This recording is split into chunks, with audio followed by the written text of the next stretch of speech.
This is Maya. Maya's a spider monkey, and Maya was actually Forgot found the in a garbage scene dumpster in and Los to turn my Angeles camera almost off. 20 years ago. She came to Happy our rescue 50th. zoo in pretty bad shape. You see, sometimes people think they're gonna make a wild animal like this into a house pet, and it never works out. Maya is just one of over 200 rescued animals we have here at Zoo to You. They come to us for all kinds of reasons. Illegal pet situations, animals found abused or abandoned, and even permanently injured native wildlife. Maya now gets a second chance at life, being an ambassador, traveling to school groups, over 300 schools a year, to teach kids about conservation and the rainforest. Not only do these animals find a permanent, loving home here for the rest of their lives, they also get to come out and be ambassadors to their wild cousins. These wonderful animal ambassadors create a passion in people that can't be created any other way. Not with traditional lecture, not with video, not by anything other than meeting them up close and learning their stories. You can watch my show on TV. You can read a book and see the animal pictures.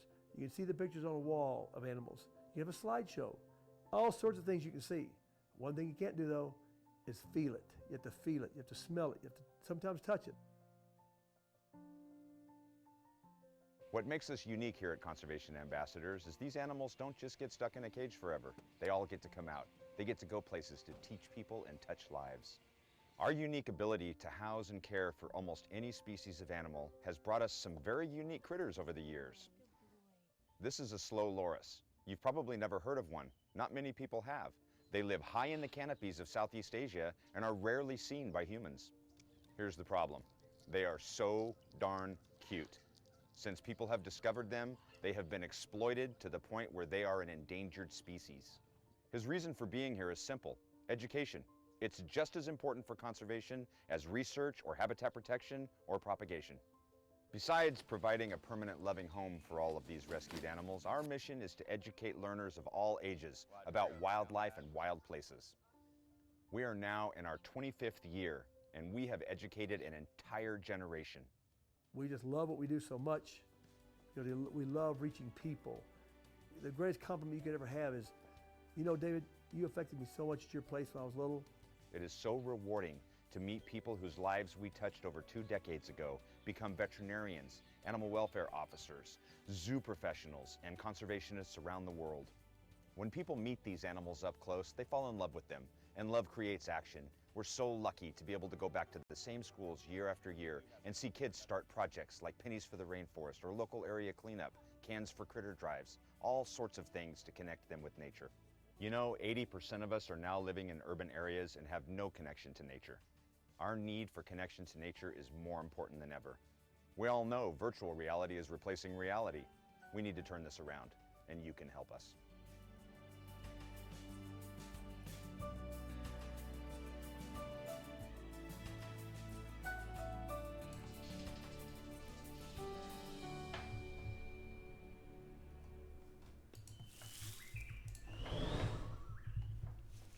Hooray! Donations that have already come in: Conch with $23, Johnny with 15, Anonymous with 50 said congrats on a lifetime of conservation and 50 podcast sharing with the Pog Champs, and Mac with $10. We're already at $98.71. Thank you guys so much. 50th episode tonight. Razor with another 50. 50 for 50th. I like it. Thank you so much. Your donations are going directly to Conservation Ambassador Zoo to You tonight. If you guys recognize that name, it's because we've talked to them before. Sammy has been on the stream before. If you saw that stream, you know that she's a good friend of mine. Ovi, thank you for the 5 months. Farmer with the 2. So, you guys saw in the video, Zoo to You is a very, very, very special organization, has a very special place in my heart. That is where I fell in love with exotics, and that's where I found my love for birds as well. Oh, thank you, Andrew. James with the 10, thank you. I had no interest in birds prior to being an intern at Zoo to You. Danza with 50, thank you so much. Yeah, I had no interest in birds prior to my internship and my volunteering at Zoo to You in college. That's where they had a bird of prey yard, and I really started liking birds there. I fell in love with falconry there as well, and I fell in love with lots and lots of different animals, and that the organization has truly changed my life. It gave me the most impactful summer of my life, and probably the most impactful summer that I'll ever have. So I'm super Andrew with a 50, thank you so much. I'm super happy to have Sammy on for our 50th episode. I also thought that it would be good. Spoon! Thank you for the $100 donation, Spoon. Jeez. Roach with 50 and Rodney with 5. Thank you. Jeez. $413.71. Gosh. Okay, they're flowing in right now. Warber with 50 as well. Thank you so much. Okay, I thought it would be really special to have Zudiu on tonight for our 50th episode, because Zudiu exclusively takes care of permanently injured wildlife or illegal confiscated pets. So all of the animals at Zudiu are educational ambassadors. You guys are very familiar with that term. Cordy with the $5, thank you so much. Koopa Steve with $177.77. Koopa! Thank you so much.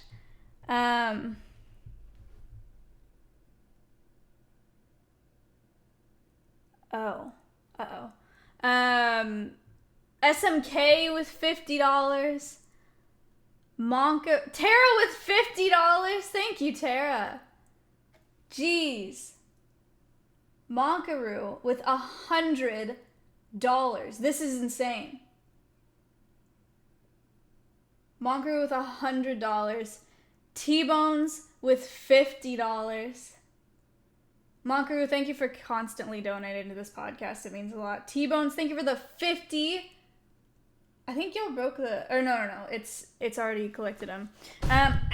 Razor with $35. And Orr with $50.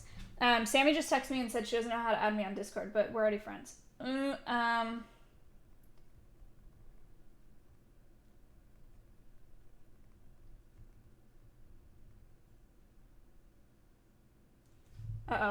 I don't know who I messaged then. $981. Holy cow. Okay, so all of the animals that reside at Zudiu... Oh, crap.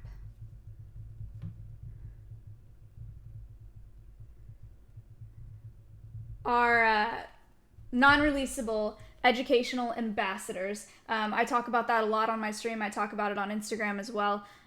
What that means is that they're not releasable, so the only other alternative to euthanasia is for them to be trained to be comfortable around people enough to be brought out to programs to teach people, kids, adults, whatever, and inspire them to care about their species. That's why they're called an ambassador for their species. Cindy, thank you for the $19. 1K! Jeez! Okay, thank you. Weird. Okay, I thought I had added Sammy. Give me 1 second, because I apparently messaged somebody else. I think. Alright. Okay. Okay. This will also be a fun podcast because Sammy is one of my really good friends. Probably one of my best friends at this point in my life. She's always there. I ask her questions all the time. She's a falconer. She works at the zoo. She's grown up at the zoo. So she's really awesome. And I thought it would be cool to just, talk to her and relax and have a good time. So we're meeting 4 educational ambassadors today. Sammy's going to be on Discord mobile. So hopefully that works out for both of us.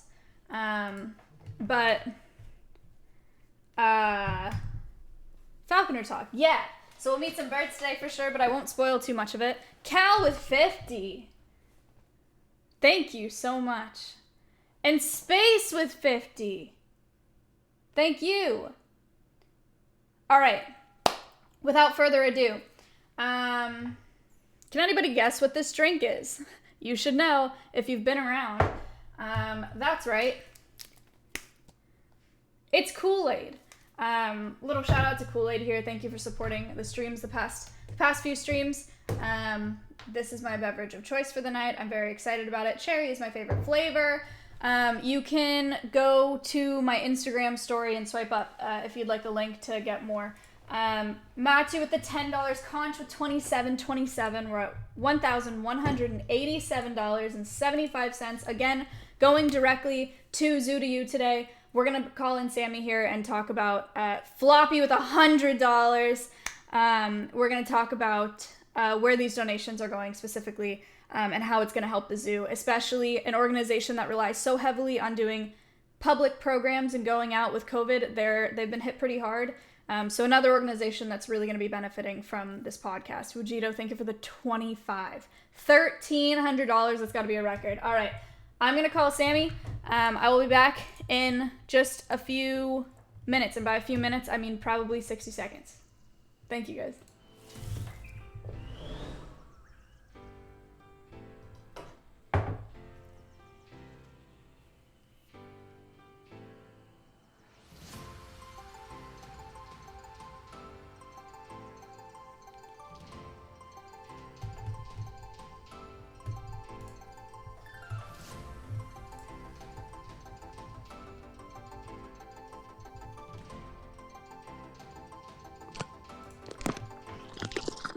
Sammy! Okay, I'm gonna try and set this up as best I can. Okay. But I'm totally in my living room. It actually is you in a blanket right now. It looks fine. I mean, I know. Hang on, chat. You can see it in a second. Okay. Nice. Brilliant. Hello! I'm on my couch. So Yay! We get a very special show from Sammy tonight. She had a long day of work. That's why we're doing it a little late, but... I've been up since 1:30 this morning. What? Why? As I usually am. What? 1:30? What? 1:30, so I have to wake up super early to get to my job. It's about 3 hours away. And then I drive there and I work anywhere between 8 and 12 hours doing natural pest abatement. Sorry, you can hear my little baby hawk that you'll meet in a little bit. Oh my god. In the background. And at a compost plant taking care of right now anywhere between 6,000 and 10,000 seagulls. Oh my god. And then I drive an hour and a half to an hour and 45 minutes back to where I'm staying at a friend's house to sleep. You're But I had to out drive of your 3 hours mind. there and 3 hours back today, plus work 10 hours, plus go do everything else I need to do because David's gone from the zoo, so I'm just filling in gaps and it's been a day. Okay, you're insane. Could you turn So you down... get me in my jammies. Nice. Can you turn down my audio a little bit? Because I guess there's an echo on your end. I don't hear it, chat, but... How do I do that? Just, like, turn down the volume on your device. Like your phone. Just, like... Sorry, when you get to see my face. It might be you. It's not her. Okay, now you're fine then. I guess it's me. You Okay. guys were saying it was her. Okay, are we good? Okay, I think we're good. I don't know. It sounds fine to me. Okay. James tipped $50. Sammy, we're at $1,432. Dude, I am like freaking out. I've been watching it come through on my phone while I've been like connecting, and I'm like, oh my god, how am I gonna make it stop while I'm going? Oh my god, thank you guys so much. Like, you have no idea how much it means to us. Oh god, It's I nuts. can't even get the fucking video right. I'm so sorry. You're fine. I'm trying so hard. It's got to be a record. I told them about Zoo to You. I told them a little bit about my experience and what you guys do, but probably best for you to introduce yourself and then for them to hear it from you. Okay, hold on. Let me try and get this thing on some sort of cadence. Hi, everyone. I'm Sammy. As Maya explained, so I work for a company called Zoo to You, or Conservation Ambassadors, and we have been running for 30 years officially this year. And my parents started it before I was born. I was born in 1993. They started it in 1990, and it is a nonprofit 100% rescue zoo. And we don't stick animals in cages for the rest of their life. They don't get gawked at by people. We're not open to the public. You don't get to just walk through and look at animals, which is great. Don't get me wrong. wonderful. But what we do is we get to take it a step further, and we get to bring animals out and show them to people and make you fall in love with them, because if you don't know it, you don't love it, and if you don't love it, you're not going to do anything to save it. And really, by saving animals, you're really saving yourself, because if I were to like snap my fingers right now and all of the people were to fall off the face of the planet, animals would do great. But if I were to snap my fingers right now, and even bees, just bees, let's just say just bees, were to fall off the face of the planet, we'd have 48 hours to survive. I've never heard that number. What the 48. hell? 48 hours to survive without bees. They say that we could, if it were just honeybees and not the rest of them, they say that we could survive for like 3 to 6 months. But if it were just bees, but if I were to snap my fingers right now and all the animals were to fall off the face of the earth, we would not survive. And so our whole entire goal is to take these animals and give them a second chance at life and bring them out to meet people up close and personal and just make you fall in love with them, which is like the easiest and the best job in the world, because like how easy is it to fall in love with an animal? But my other favorite part of the job is getting people to fall in love with things like cockroaches and spiders, For sure. and stuff that are not the like the typical things you would fall in love with, but the things that I've fallen in love with doing my job, and the things that we do still really need and that we should really respect and fall in love with as well. Nice. Geology rocks. Thank you for the 50. $1,482. Lovely hash browns with another 50 that got us past our 1,500. Sammy, you're so damn articulate. I always forget. Whenever she presents, I am like 1/100th of the presenter that Sammy is, but anything that I have, I've learned from her. Just like watching her. You're so good. It's so sick. Okay. It's a job. I hear Bruno. I don't know how you live with that, but it's cute. Oh my god. He's so lovely, and he's been so, as you hear him right now, he's been so lovely, but I've been working on a compost plant doing natural-based pest abatement, natural-based bird abatement for Recology, which is one of the largest compost and recycling and landfill plants in the U.S. And so they try to do natural abatement for the birds instead of putting out pesticides and like any sort of poisons or anything, or doing big like explosions to take care of them. And so they try and hire us falconers to take care of stuff like that. And so Bruno is my new little trainee, and he's only 4 months old. So he has taken up making the same noise that the tractors make as they're backing up every day. Oh my god. So it's lovely. He's so cute. You want to see him? Yeah, let's do it. Let's get it started. So her saying abatement, have you guys heard of it before?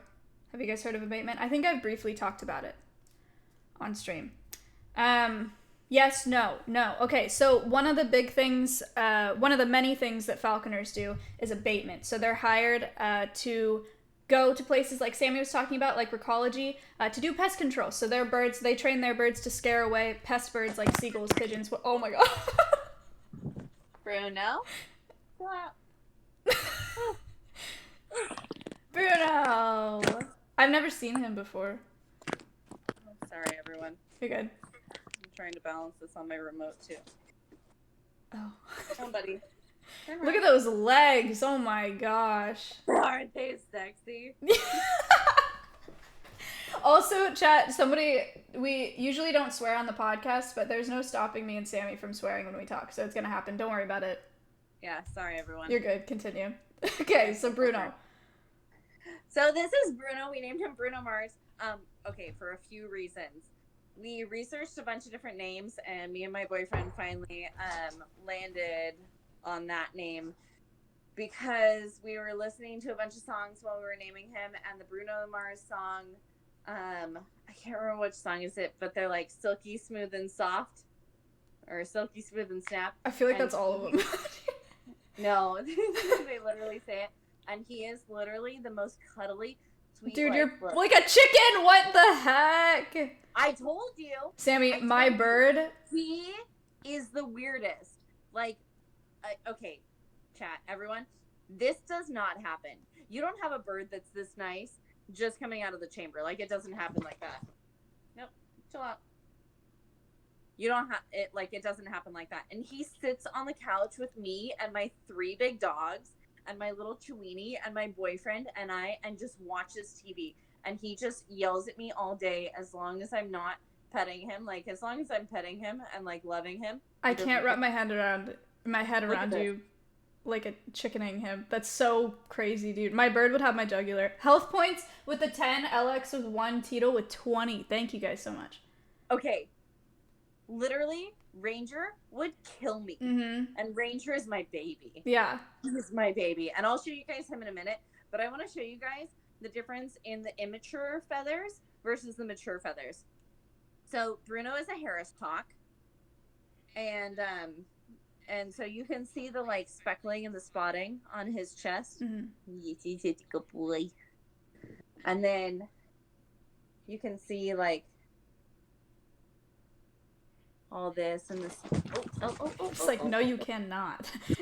You cannot lift my tail like that. But you can see the striping here. You can see it over here. Uh-huh. You can see the striping on his tail and stuff like that. And you can see that it's not solid all the way down. Right. And you can see the speckledness on the side of his feathers and on his legs and stuff. So Ranger, when he was a baby, he actually had... No, you cannot sit on the other arm. Thank you, though.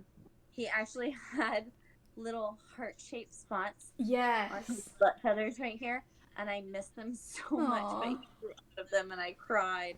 His dad only grew out of them when he was like 20 years old, and I'm sad that Ranger didn't. But the dad of this hawk was the first hawk I ever flew at 8 years old to do my first hunting with a hawk for falconry. You hunted at 8? Uh-huh. I hunted at 3. What? My mom used to put me on her front pack and go hunting with me with the hawks. I didn't know that. What the hell? Lucas and Lobo. Oh my gosh. What, Lupus? Uh-huh. Dang, he's old. Is he still alive? Yeah, he is. He's almost 30, and he's made 8 babies this year. Holy shit. That's amazing. Yep. Oh. So. Very good. Okay, can you tell them a little bit about, like, training for abatement? Like, what does your day look like with Bruno? Okay, so my day with Bruno, usually right now, because I'm in the middle of an abatement job, it consists of waking up, giving him a little bit food. Sorry, 1 second, everyone. It consists of giving him a tiny bit of food to get his metabolism started. Mm-hmm. And then throughout the day, I start asking him to do certain things. So, like, when I first took him out of the chamber, I would just ask him to sit on my glove, which he got like that. He's got beyond incredible genetics, and for some reason, he's just an absolute angel.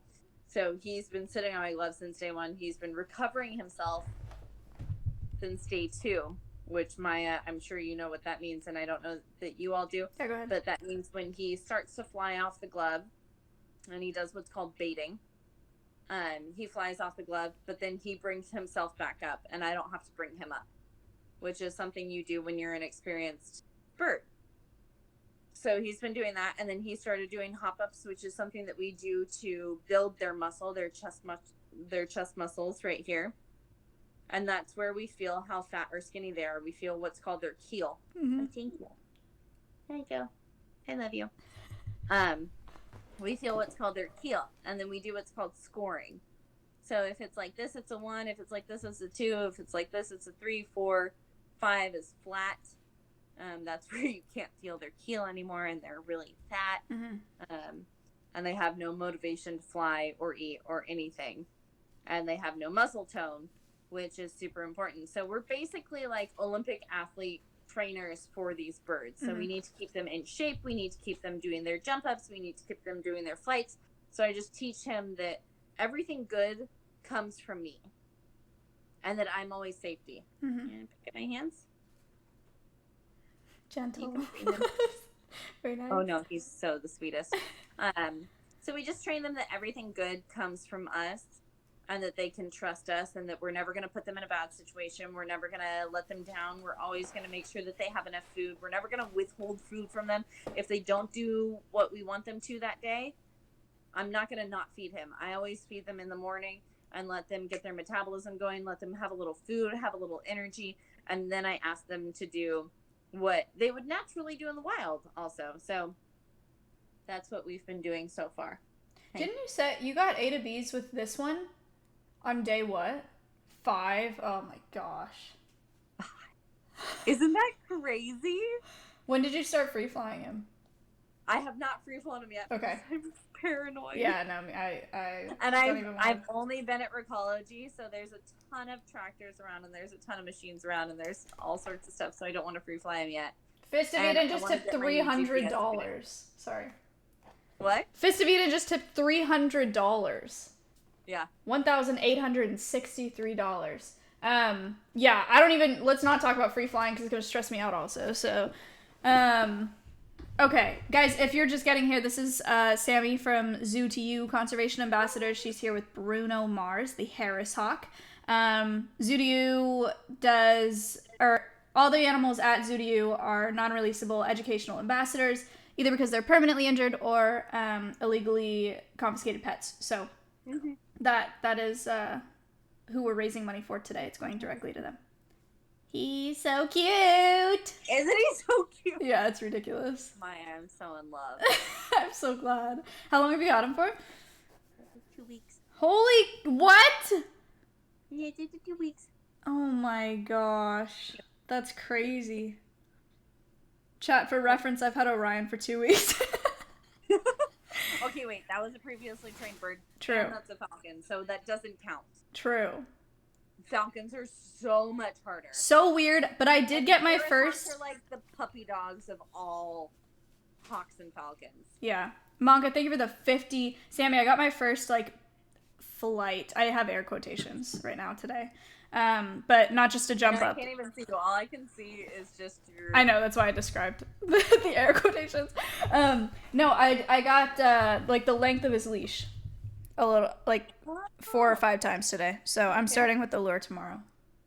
No, don't bite on your lip. I just want to give you kisses. Tell me that's not the best bird. He's so cute. It's ridiculous. So okay, do you guys want to meet another animal? Yeah, let's do it. Okay. And then at the end, okay, so everyone remember how he looks. Yes. Because at the end I will show you Ranger, my tried and true The star. angel. And you will see how different the mature feathers versus the immature feathers look. Wonderful. Bye, Bruno. Bye, Bruno. Thank you. Bye, Bruno. He's so cute. Want like cute and cuddly, or do you want the other one? The other one. Okay. Yeah, chat. I got my first, like, flight-ish with Orion today. I'll show you the video at the end of the podcast. But he's a totally different bird at 560 grams than he is at 580 grams. It's wild. Falcons are weird. Falcons are crazy. You can, like, they can be a difference of like 2 grams, Mm-hmm. and then be totally. Oh my a god, different it stresses animal. me out. Hello, Gumbo. Hi, Gumbo. Sorry, I kiss and love all my animals. It's okay. It's a thing. You kind of fall in love with them, no matter if they're scaly or feathery. Someone said, "What the fuck? That's a lizard." Sammy, what's Gumbo? Oh, I mean, kind of. So Gumbo is a North American alligator. He's about, like 15 to 20 years old now, at least. We've had him for 10 years. He's an angel. You can see how he's missing some teeth. Alligators lose their teeth over their lifetime, and they can go through about 10,000 teeth in their lifetime.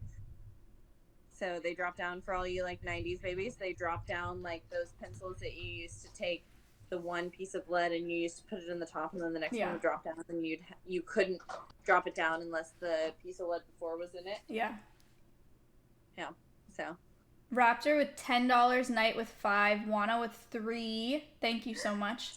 And where did you guys get Gumbo from? So Gumbo came to us because he was wandering around downtown Los Angeles, just around the street.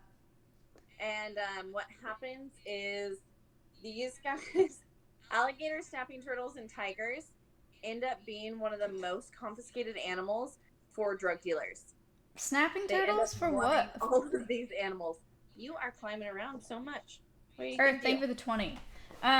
Okay, so he was a pet then in LA and someone let him go because I don't want an alligator anymore. Okay, cool. Got it. Dang, he's like squirming. Or they thought they were going to get caught.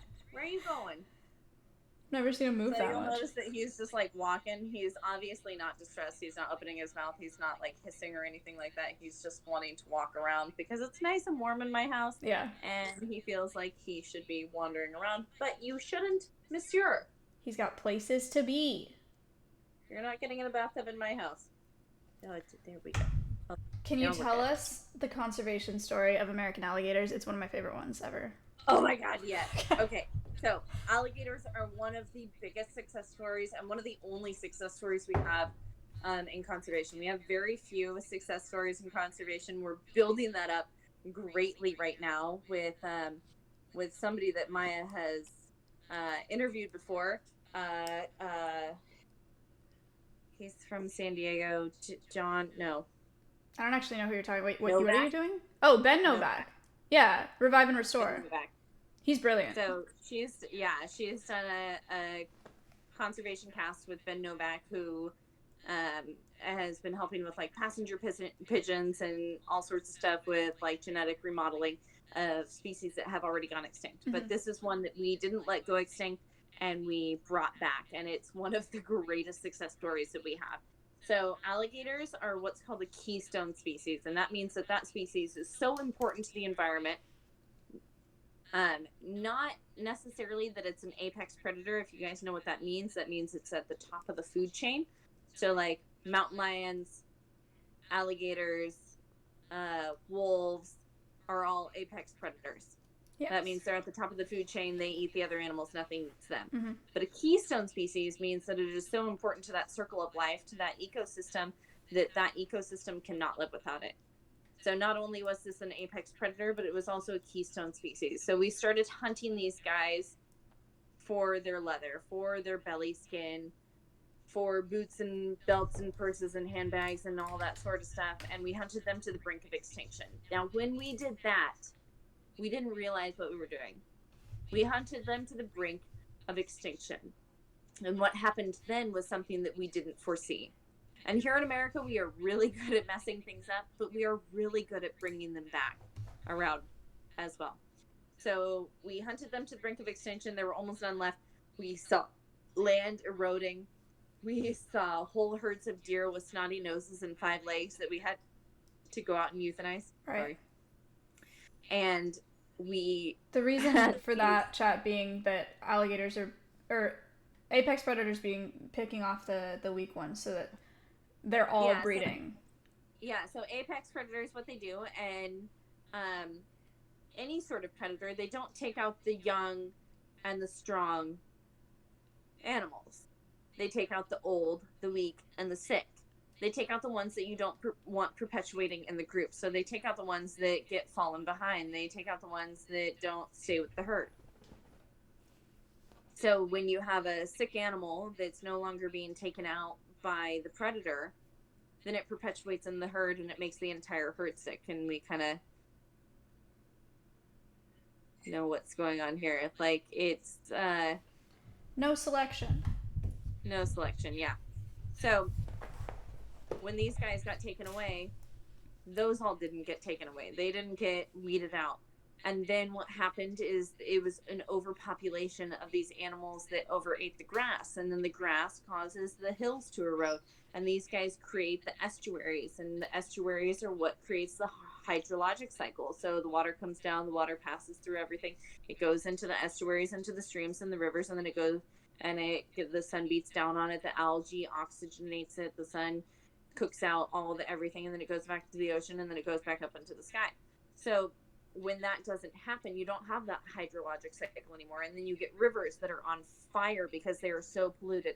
But in not my lifetime, but my father's lifetime, There were rivers in the United States that were so polluted that they were on fire, and now they are so clean that you can drink out of.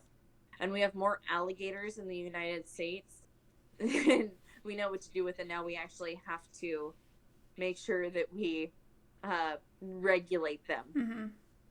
And so we did a really good job of bringing them back. We had scientists that went out and had a really dangerous job, and they went out and they would go steal alligator eggs out of the wild, because normally only about 10 out of 100 eggs would survive, and only about 2 of those would survive to adulthood.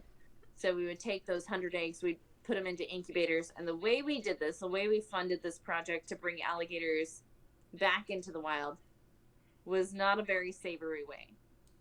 This is It so was crazy. very political. Wait, Fernie tipped $33, Dan with 15. We're at our $2,000 goal, just by the way. Oh my god, Cool stuff. Okay, continue. So it was not a very savory way, and that's kind of how things happen, as you guys all know, especially with it is right now. Everything is political.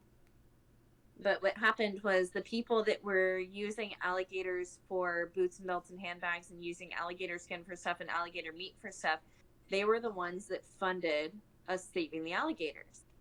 Which makes sense, because if we save the alligators, we save their profit. Right. But the deal was that they get 50% of the alligators we saved. Right. But that worked so well that we now have more alligators in the wild than we know what to do with. Oh, that's so crazy. Yeah. That's like the weirdest, coolest story ever. Yep. And that's how it happens.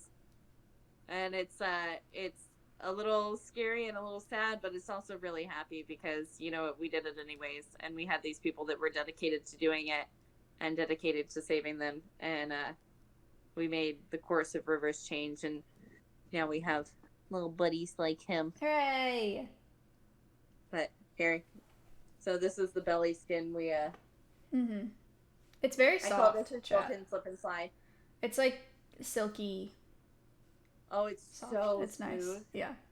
And then these are called osteoderms or osteodonts, and these are like nature's first solar panels. They have blood vessels that run up and over each one of them, Mm-hmm. and there's a bony plate underneath it. So if you can imagine the sun beating down on a rock, and the rock gets warm, and you take the rock out of the sun, and the rock's still warm. Well, that's how their bones work. So these things are sticking up out of the water. That bone gets warm. The blood vessels run up and over it, and then the blood vessels run through their body, and they heat the rest of their body. So it's literally like nature's first solar panels, and these guys are literally dinosaurs. Can you tell us about So- their eyes, too? I saw them blink earlier. It's one of my favorite things. Okay, look. Okay, watch this. Did you see his eyelid, chat? How cool Do you see is his that? third eyelid? They didn't have to go far for alien movies. Wink. Wink. So they have a third eyelid called a nictitating membrane. You have the same one. It's this little pink thing in the corner of your eye. And yours is not nearly as cool, but theirs is a clear eyelid that goes all the way across their eye, and it's like built-in swimming goggles when they're underwater, and they close it to keep all the debris out of their eyes. They also have a flap at the back of their throat that keeps all the debris from going into their mouth when they're grabbing stuff like fish and turtles. So cool. But literally like alien movie. Birds, too, chat, if you remember. And they can also, yeah, birds have them too. And some of them have really cool ones, and they're like built-in windshield wipers. But like when you look at his eyes, watch this. So he can tuck his eyes all the way into his skull. So when they're doing that like alligator death roll, when they grab an animal and they pull it into the water and they thrash and bang, and they spin and spin and spin and spin and spin, they can tuck their eyes all the way into their skull, and it's not going to hurt them. Sammy, somebody in chat warned you to watch your hand around his mouth. just by the way. Yeah, no, that's awesome. Thank you. Gumbo's the sweetest. These guys know the difference between fingers and food. They only have what's called the basal ganglia, which is just core motor functions. So once you teach them the difference between fingers and actual food, they know, and he's not going to bite my hand. Mm-hmm. Thank you, Gumbo. So. Good, that would get me in trouble. Okay, what else? I am blanking on the word for them hibernating and freezing? Oh, I am too now. Oh no. Chat. It's not estimating, it's brumating. Brumating. Brumating. Chat. They can hibernate when the water freezes over by just sticking their nose on top, like out of the water. What? Look it up. It's so freaking cool.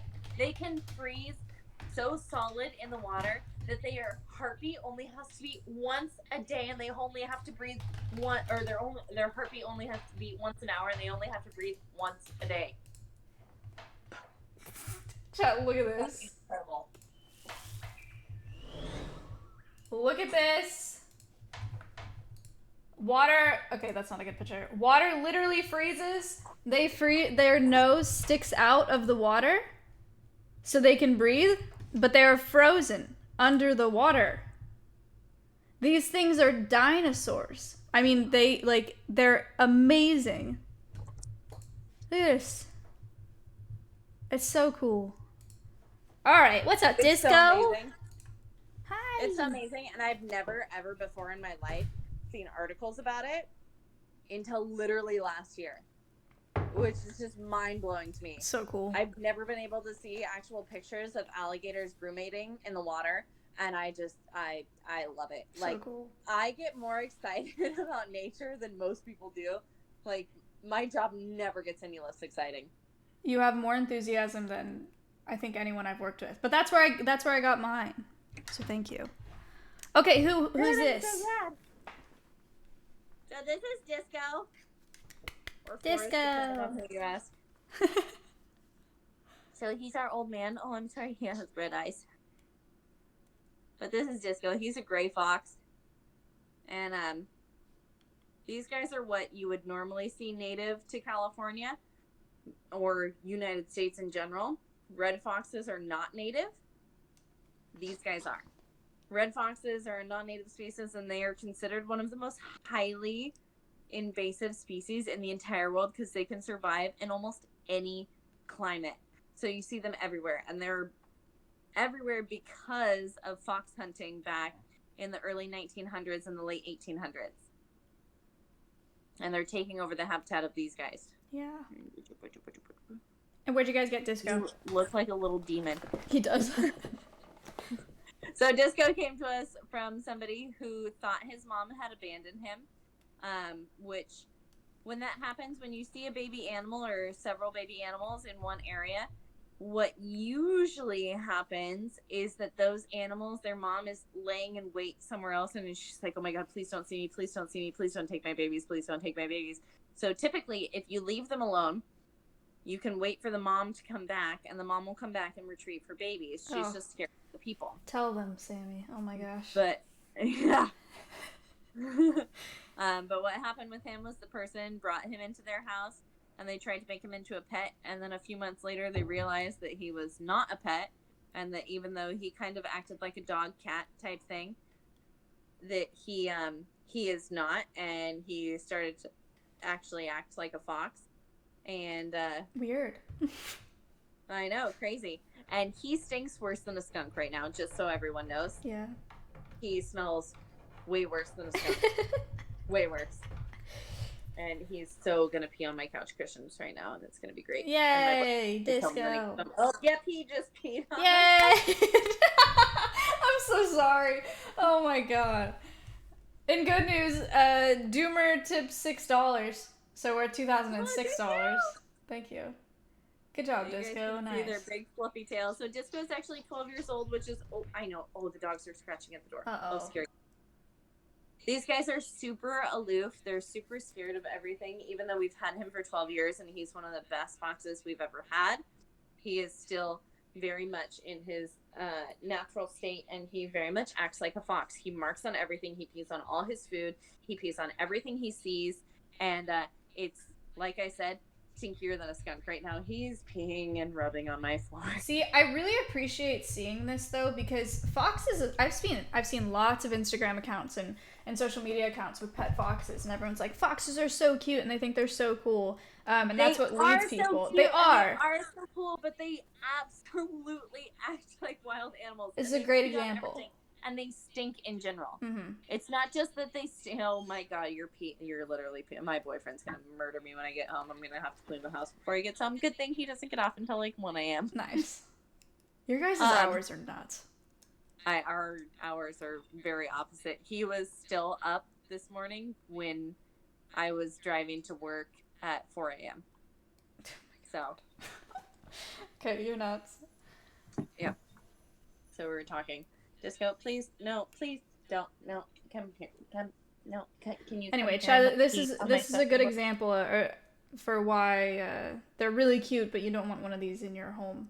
And that's why you guys and a lot of other places get these animals, or why they're released and they don't make it in the wild, because people get them and they're like, they're so cute, they're so fun, then they grow up and they're a fox and they're like, oh no. Correct. So like, even to note, the fox that was in Lompoc, there was a gray fox that people had habituated to people that they were feeding and stuff. Mm-hmm. They ended up, Fish and Wildlife ended up having to euthanize because it was killing people's chickens, because it was too accustomed to people. Right. And what happens is, and what we make people chant all the time, and like kids chant all the time in schools, is a fed bear is a dead bear.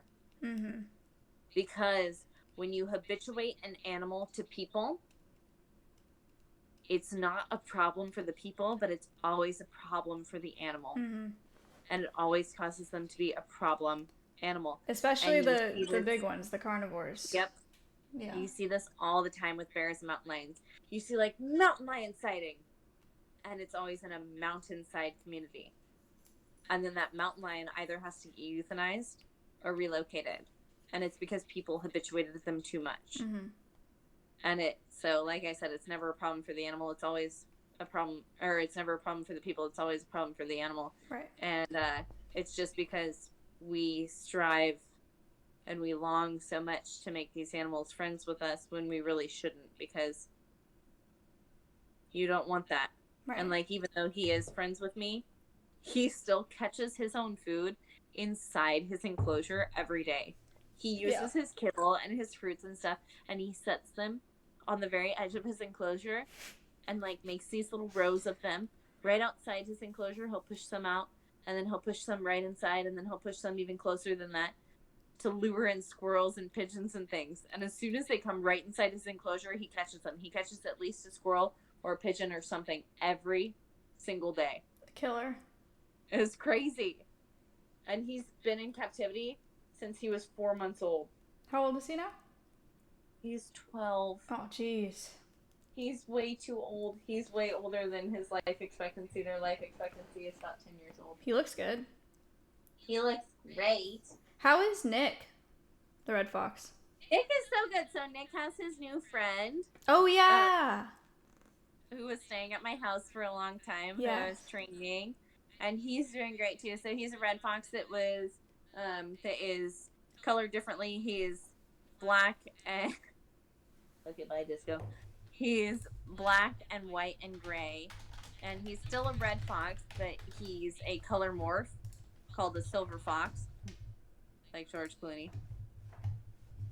And but those guys are bred specifically for the pet trade or the fur trade. Mm-hmm. So that's where you guys got him from?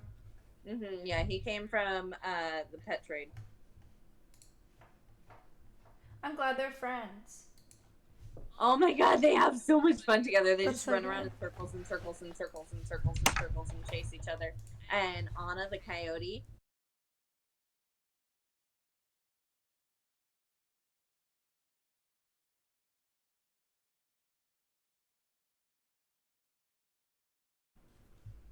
What's up? OBS just crashed. Sorry. I don't know what happened. Okay, we're back. We're back. Okay. So I wanted to talk to you guys. Chat, that's what we call Yes. them, right? Chat. Okay. Chat. I want to talk to you guys about some like super current issues with the environment. Not only issues, but I wanted to tell you about a like success story too. I wanted to give you some like bad news and some good news. So what do you want first? Let's do the bad news first. Bad news first. Okay. So bad news, and I heard from my chat that you guys are not all Trump friendly. They know that I'm not. I don't know how many of them Okay. are, but I think most the general consensus is everyone thinks he's dumb. But continue. Okay, cool. So and I'm not saying anything against him except I am. So I'll just get out my notes. Let's get into it. I hate him. I hate him for what he has done to wildlife. Here, okay, yes, Twitch is blue. This topic for me and Sammy especially, one of the biggest reasons that I don't support Trump is because of what he's done with the environment. I think that's something that you guys can understand. This is kind of an objective conversation in that sense. But go ahead, Sammy. Okay, so there is this wildlife refuge called ANWR, or that's what they call it. It's ANWR. It's the Arctic National Wildlife Refuge. It's up in northern Alaska, across northern Canada.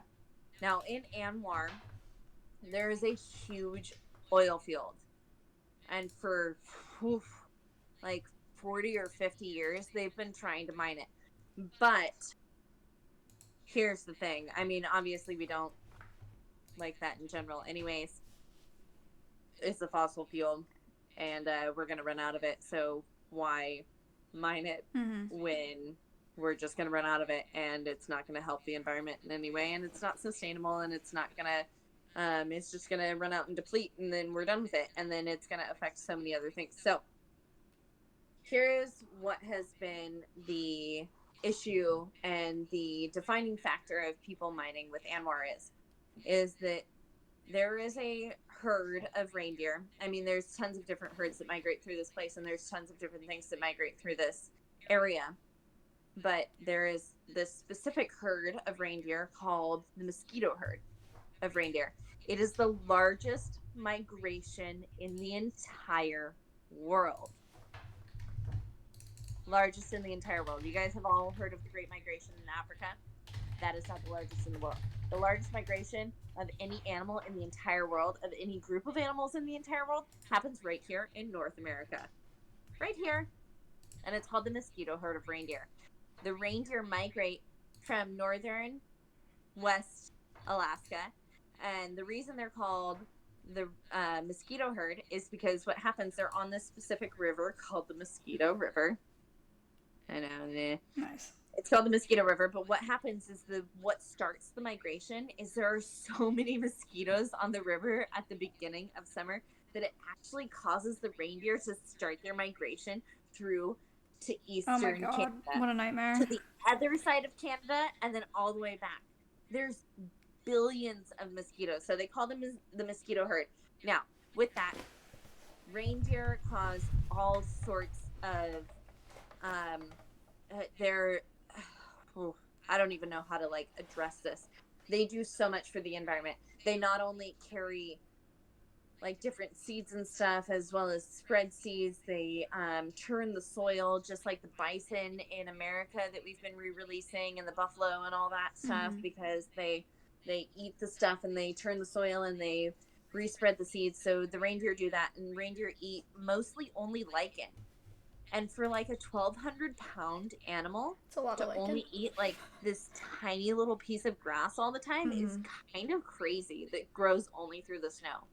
So they're one of the only spreaders of this thing.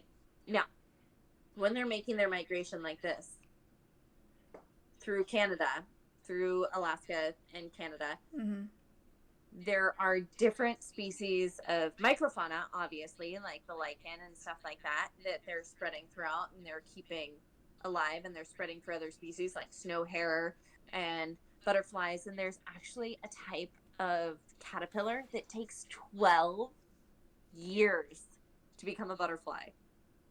What? What is it?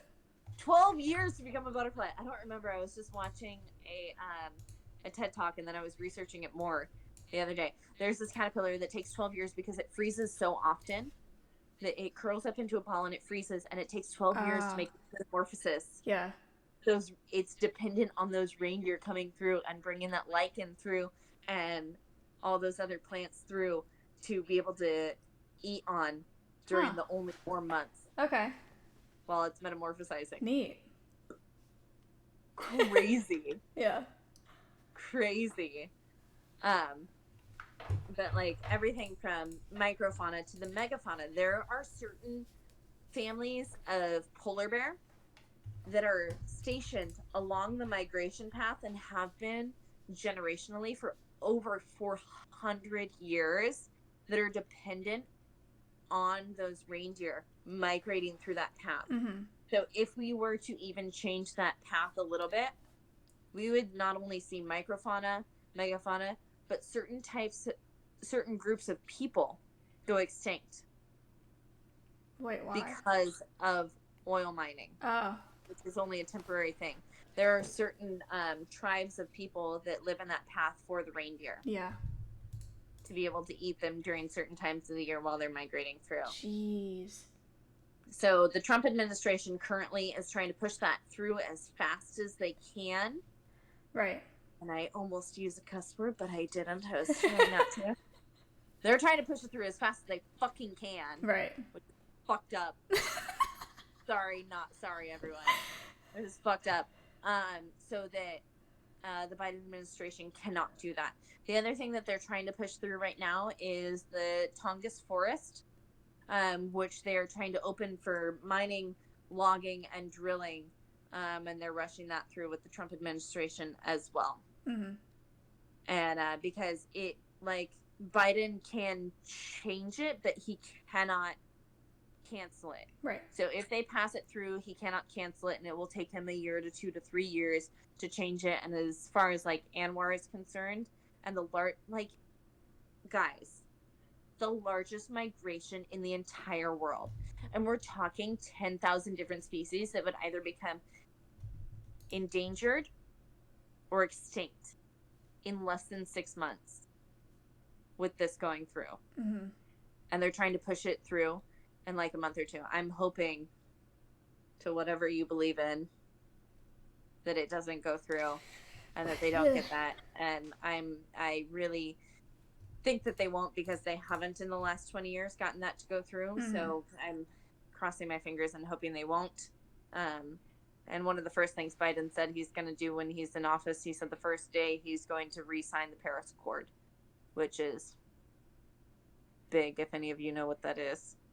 And I hope elaborate on it for everyone? the Paris Accord is essentially an agreement between a bunch of continents and countries in the world that we are going to do right by the environment and start to use different kinds of renewable energy and be good to our earth Mm-hmm.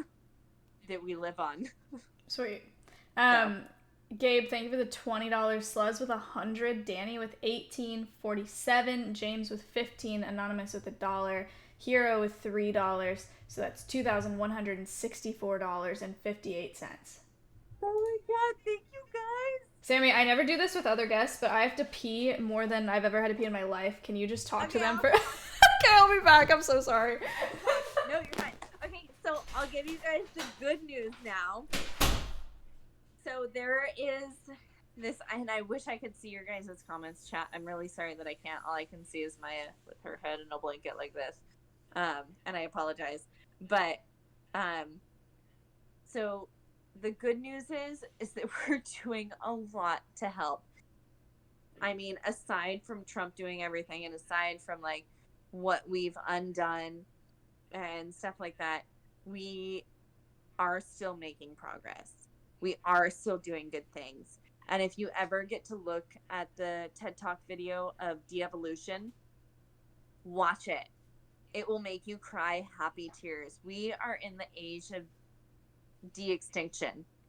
Like, we are now able to recreate species. We have San Diego Zoo right here in California, like right here in the United States. We have species that are coming back to life that we're breeding with other species. Like, we're implanting eggs, and San Diego Zoo has a frozen zoo, and I'm sure you guys have watched that on Maya's podcast before, but like, it's just absolutely incredible, and we get to watch this de-extinction happen and hopefully save the planet. But there is this island that is between South Africa and South America, and it's considered the most remote island in the entire world.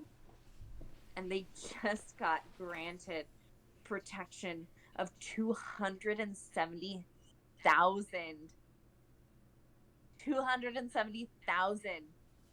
acres. Yay! For marine area protection. That's so awesome. It will be arguably the only true wild place on the world, like in the world, because it's still the indigenous people and nobody's ever reached it yet. So like it kind of like not to be rude, but Thanksgiving, which is kind of a funny topic right now because the original Thanksgiving was giving a communicable disease to the native peoples. Happy Thanksgiving. So nobody has been allowed to touch that island. Nobody has been allowed to go there because they don't want to kill off the native population. Mm-hmm. So, and then they just granted them protection. So that's big time. That's big awesome. time. What was that documentary called that thinking you mentioned, so I can link it to him? Oh, so it is it's a TED Talk. Oh. And it's about de-extinction. I think I've sent it to you before. Wait. Is it the evolution? 4 billion years of evolution? No. You're talking about the de-extinction one, like with Revive and Restore, like with Stuart Brand? Yes. Oh. And it talks about Ben Novak.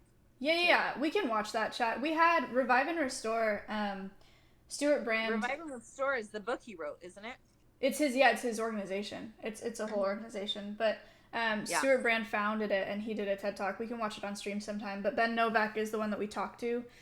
We may have watched it. That was the one I don't I was remember. like, you need to talk to this guy. Yeah. And that was when you were just starting. You were like, I don't know if I can. No, I did not think that I could. I remember we watched that in the car on the way to some show or something. I don't remember. Yeah. And then you're like, you got to get him on. And I was like, no, like that's not going to happen. Like, oh, I can't do it. You were like, I don't know these people. And I was like, no, you so totally can. You have to. Yeah, that was cool. Hero, thank you for the 5. Thank you. And Kick with 10. It's just like that video to me. Like there's so much doom and gloom in the conservation world, and it just brought a bit of joy to it, and it gave hope to what we're doing, and that's so important. I think it's this one, chat. And I think I cried with you last time. We watched it in the car. Probably. Oh, I probably cried then, but like every time I talk about bald eagles. Oh, yeah. Sammy cries every time she talks about bald eagles. Sammy cries when she sees a bald eagle. I cry when I see a bald eagle in the wild. Yeah. It's like the most important thing in the world to me because when I was 10 years old, I've had bald eagles my whole life. We're one of only 30 facilities in the entire U.S. that have been granted not only bald eagles to take care of, but to be able to go out and bring them out to shows and stuff like that. And we have to hold 7 different federal and state permits to do so. Right. And I've always had bald eagles in my life. That's just been a thing. But when I was 10 years old, I got flown to Alaska to see a bald eagle in the wild for the first time. And that made me cry at 10 years old. And then 3 years ago, I started seeing bald eagles in my backyard because they have made such a big comeback that I now get to see them at home. And it just like, I can't express to everyone how much it means to watch an animal come back from the brink of extinction. Right. It's breathtaking. Ms. hosted with 8,000 viewers. Matt. Hello, everybody. Gabe just tipped $100. Welcome to the Conservation Cast. It's episode 50. It's a very special episode. We're talking with Samantha Jackson from Conservation Ambassador Zoo to You. It's a rescue zoo for permanently injured wildlife or illegal confiscated pets. So all of the animals that they have are educational ambassadors. Your donations are all going straight to them today. Gabe with $100. We're at $2,279 in donations. Sammy has brought some animal ambassadors for us to meet today. We've met 3. We've met a harrisock, an American alligator, and a gray fox. And we can revisit them if you want. Hooray! Actually, if you want to bring Gumbo out again, that'd be great. I think they'd like to see that. Okay, so she's gonna bring one of our friends back out so you guys can meet him. I do this podcast every week. This is my big thing on this channel. We raise money every week for conservation. Usually it's species specific, so we talk to biologists, conservationists, ecologists about their research about a particular species while we raise money each week. You can go to conservationcast.com if you'd like some more information, but I think we've raised over 60K or something like that at this point. So episode 50, good stuff. Gumbo! Gumbo! Hooray! Well, Maya's worked with Gumbo a ton. Oh yeah, he's my friend. Yeah. Oh, he's so cold right now. You know, here's his little titzer that's missing. Who knows why? That's how I tell them apart. Gumbo has a friend. No, the other one's missing his tootsies What? too. Oh, I didn't know that. Gross, thank you for the 10. His too. Chat, Gumbo is an American alligator who's 15 to 20, something like that. Yeah, somewhere in there. 15 to 20 years old. They can live to be 60 to 80 to 100. They usually only live to be 60 to 80, but they can live to be up into 100 years old. They can live to be over 100 years old, although super not common. But just like people, you can live over 100, and it's a thing, but, like, it's not common. Prehistoric beings. Also, he was found... Literally. Yeah. He was found walking on the streets of LA. Wandering downtown LA. Nice. Also, chat, this organization is very near and dear to my heart, as is Sammy. I interned at this organization, I volunteered there, I did social media, but this is where I fell in love with birds, where I fell in love with exotics. So I used to, in California. Bug Snacks, tip $10. Thank you so much. We miss her immensely. Oh my god, you don't even know. Every day. I'm not coming home for Thanksgiving because of Corona, and part of what I was so upset about is not being able to go to the zoo, because I was gonna kidnap Sydney for 4 days, and I was gonna see you and everybody in the new enclosures. I know. Slez with $100. Sydney is an umbrella cockatoo that you guys have probably seen clips of. I know. I tried to get her to come out, but she's nesting right now with her best friend Peaches, and they're taking turns laying on their unfertile eggs. Classic. Slez, thank you for the $100. And she was like, "You can go." And I'm not coming out. I like how you like. That is your mom. You gave us the finger, but you like bleeped the fuck. Very okay, wait. good. Okay, chat. Every time I get in a fight with Sydney, the cockatoo, every time she doesn't want to do what I ask her, every time she's being sassy in her enclosure, in her habitat, or whatever, every time she's being sassy outside, you know what I do? I'm like, fine, you know what? I'm going to call your mom. Uh-oh. And I call Maya and I FaceTime her, and then Sydney's like, hey. She just puts her crest up and she's like, bird in the world, because Maya's on the phone. I miss her so much. Oh my god. Chill out. You want to get warm? No, Sydney. Yeah, Sydney's wonderful. Also, what else do I have to tell you? Oh, there's a quiz at the end of the podcast, so if you'd like to stick around for that, it's pretty easy, even if you weren't here earlier, if you got here from the raid. You're welcome to join in. You can get a gifted sub to any channel, to my channel, or you can have me donate an additional $5 today to Zoo to You. He's so cute, look at him. He's so cute.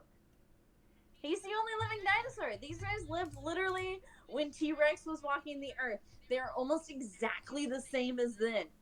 Like, literally. Amazing. Like, they were just, like, Nile crocodiles now get 27 feet long, and the super croc that they found from 30 million years ago was only 30 feet long. They're literally the same. They survive everything. They're literally exactly the same, and their body is exactly the same. These guys are made to survive. Brumation. Brumation. Brumation. I'm pulling it up. I can do like a 3-hour-long talk on these guys if you ever want me to. Brumation, chat. Brumating. They hibernate when the water is frozen by sticking their nose out of the water. They can breathe through their nose, but they're frozen underwater, and they can hibernate like this. Isn't that the craziest thing you ever heard? They're dinosaurs. They can survive anything. They're amazing animals. They just have to have their little nostrils out of the water, and they can freeze from here down. So cool. And then they only have to breathe once a day. So great. And their heart has to beat once an hour. Lisa tipped $3, Madge with 100, KZ with 50, and Josh with 10. We're at $2,553. So happy. I just want you all to know that this literally helps so much. We've been so hurt by COVID, and this is literally like it's heartwarming to say the least. And I want to cry, but I'm trying not to cry tonight. Proud of you. This organization. Because I cry at everything, so I'm trying really hard not to. All of the animals that this organization. So look at him. All the animals that this organization has are educational ambassadors. So they go out to schools and programs and county fairs and events and programs, and they teach people and kids about animals to help them to fall in love with the species. So Gumbo is an animal ambassador for American alligators to show people how cool they are, so that people are inspired to care about them. Hopefully that's working. Locke with 50, thank you so much. Yeah, he's really, really cool. And he's very really cool. Sweet. Very sweet and tolerant. Okay. Oh, there's a question doc that I totally forgot to shout out at the beginning. Usually we go off a lot of viewer questions. You can do hashtag ask followed by your question if you have one. I don't know, we end up talking for like hours, so I didn't even think about it. But let me... Okay, a couple questions that have come through. Does Gumbo live in water? Not all the time. So alligators do not need to be in water 24/7. They can be out of water for a long, long, long time. Water is their preferred habitat, but it is not necessary. They can go weeks without water, actually. So, just like any dinosaur. Ryson, thank you for the 15. Let's see. Sippy asked, do alligators regrow parts? Not sure specifically what parts he's talking about. So they regrow their teeth. They do not regrow limbs. I believe that they could regrow like the tip of their tail, not actually regrow it, but they keep growing their entire life. So their tail would grow. It would probably still be a little nub at the end, but it would probably grow into a skinnier area that would eventually look like a tail again. But they do not regrow areas, but they continue growth for their entire life, and they will regrow teeth their entire life and go through about 10 to 20,000 in their lifetime. Jeez. So if that answers your question. All right. Okay, and this is a big one that I'm surprised we haven't talked about. Goat asked, what's the difference between an alligator and a crocodile? Are you the one who... see you after a while, and one will see you later. Okay, thank you. From the expert. Are you the one who told me if it's chasing you, it's a crocodile, or is that your dad? Okay, I say that too. Okay, so here's the difference between an alligator and a crocodile. There is no difference. They are all crocodile. They're all crocodile. Generally speaking, alligators are freshwater to brackish water, and crocodiles are brackish water to saltwater. Generally, crocodiles are saltwater, and generally, alligators are freshwater. Generally, alligators have the rounded snout with the pointed down teeth, and generally, crocodiles have the pointed snout with the pointed out teeth. That is not always true. It is generally true. But if you run, an alligator might chase you, probably not. But if you run, a crocodile will chase you. That's what I think. The first time I asked when I was interning, Chris with 5, Allie with 10, Josh with 20. Thank you. Yeah, I think when I was interning, I asked that question for the first time. Here, wait, you want to see him wave? Hi, Gumbo. I'm a really good trainer. Amazing. What a impressive behavior. When I was interning at this organization, I asked that question, and her dad was just like, if it's chasing you, it's a crocodile. And I was like, okay. And then Sammy taught me later on, I think, is how that went.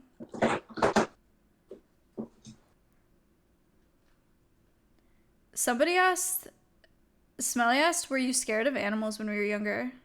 No way. No, I was actually less scared of animals when I was younger. Actually, Now same. I'm like a little freaked out about cockroaches and like smaller spiders because I'm afraid of them crawling on me. I'm now like, I'm not afraid of animals biting me. I'm covered in scars and scratches and kicks and bites and stuff, and that just comes with the territory of the job. Like, you get paperwork or you get paper cuts when you work in the office, and you get like, you get shot when you work for the police, and you get burnt when you work for the fire department. Like, it's just part of your job. It's just a job hazard. Right. It's a thing. So, like, I know I'm gonna get kicked, bitten, and scratched, and that's just whatever. And it doesn't usually cause me any pain, and if it does, I hope that it leaves a fun scar so that I can tell a fun story. But it usually doesn't, especially with things like snakes and stuff. But I don't like animals that I cannot read. Yeah. That I can't tell what they're thinking. I have a hard time they're gonna do. reading reptiles. I can't read reptiles. Tevin, thank you. Yeah. Thanks, Kevin.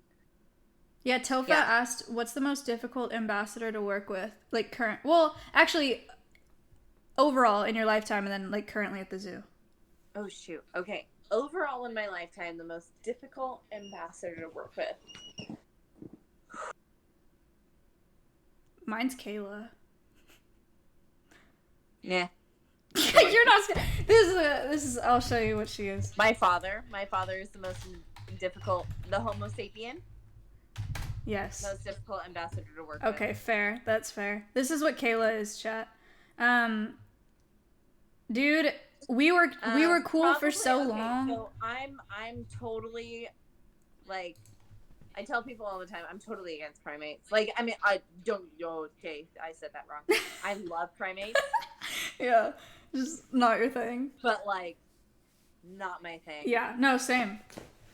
Not my thing. And they are not meant to be pets. Yeah. You could hand me $1 billion and I still wouldn't keep a monkey in my house as a pet. Oh my god. Like, it wouldn't happen. I think my perspective on primates is similar to that of parrots, and I think it's just that I'm too dumb. Like, they outsmart me, and I just can't. I get myself in bad situations with them. Not even that. They're not meant to be in captivity. Yeah. They're not meant for that lifestyle. And it's just like, they get so frustrated being in this lifestyle that it just causes all these bad behaviors and what we call superstitious behaviors. So a superstitious behavior, chat, is when you're asking your dog to sit and you're training it to sit, but it's tapping its back leg like this. That's called a superstitious behavior. It's a behavior that it's doing even though it knows that that's not the behavior it's supposed to be doing, and it's still doing it anyways. So monkeys, sea lions, any other like very smart sentient beings do those behaviors all the time. Now, we've had elephants that are like doing their poses and doing this and that and the other thing with people that don't train them like they used to traditionally train them with like cattle prods and hooks and Right. very archaic training methods that don't do that anymore. And the elephant is doing these superstitious behaviors like kick over an entire water fountain at Arnold Schwarzenegger's house. Yeah. Yeah, Sammy knows Arnold Schwarzenegger pretty more than most Mostly. people. He's like my dad. Yeah. Yeah, Kayla and I got along for the longest time. And Kayla's doing so much better, and Crazy is like a cuddle bug to everybody now. Crazy's a capuchin monkey. Yeah. That's She's good. naked. She forgot her pants. What? She forgot her pants! Oh. She's naked from here down now. Yeah. She's missing She some just forgot fur. to wear her pants. Yeah. That's how I describe her. I did get along with Maya, though. Maya's a black-handed spider monkey. She was cool. I miss her quite a bit. Okay, I'm gonna leave you for a second because now I have to pee. Okay, bye. Just for a sec. I'll be right back. Okay, we got some more questions here. I'll probably read some of them out as we get back. But I'll answer my most difficult ambassador questions.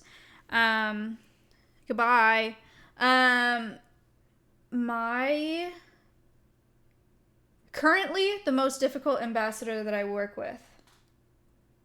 I don't really work with, well, no, Ori's not particularly difficult. I don't work with the raccoons much at the rehab center, but those are our most difficult ambassadors. I'd say by far. But over my lifetime, yeah, no, Kayla it's got to be Kayla. I don't know.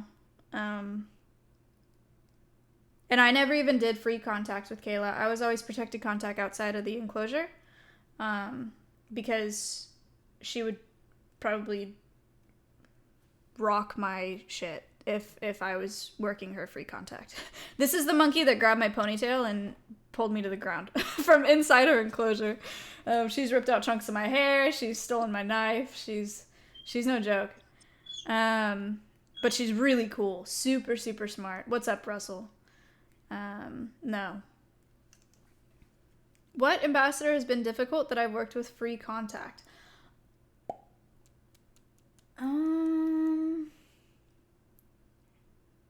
I don't know. I guess I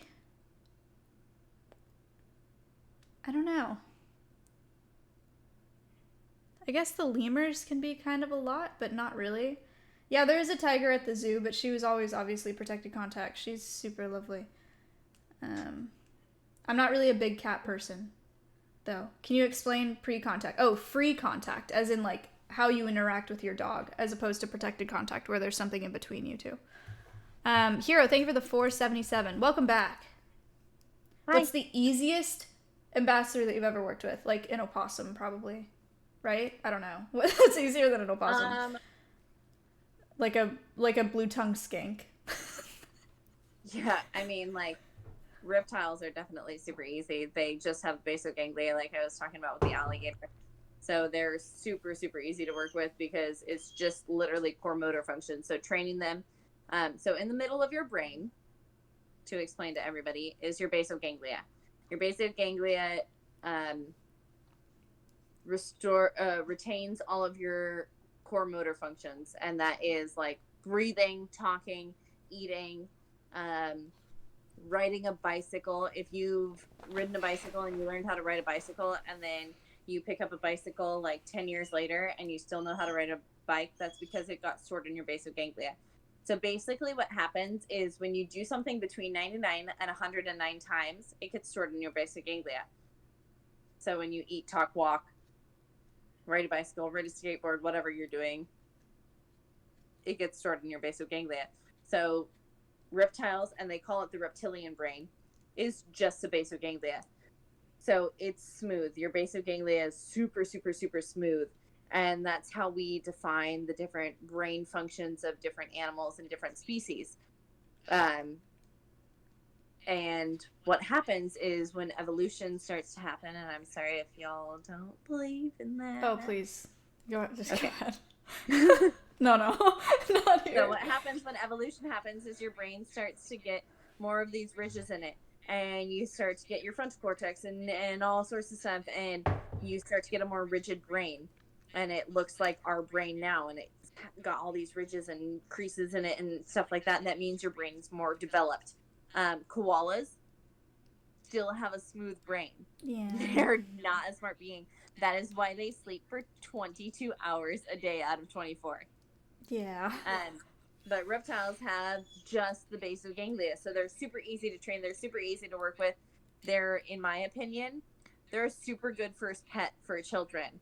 Like a bearded dragon is a super great first pet because you only have to clean it like once a week, once every 2 weeks. You only have to feed it like twice a week. It's a super good pet to like let kids learn on to then get a dog because it's not as needy as that animal. So sorry, what was the question? Before you, Bethica, thanks for the 10. Before you left, did you answer the hardest ambassador question? Oh, the hardest ambassador. Ooh. I don't know. It really depends. It's not a specific species answer. Mm-hmm. It's more a specific personality answer. Mm-hmm. Because every single, like, you can train, say, tigers or lemurs or whatever your entire life, Right.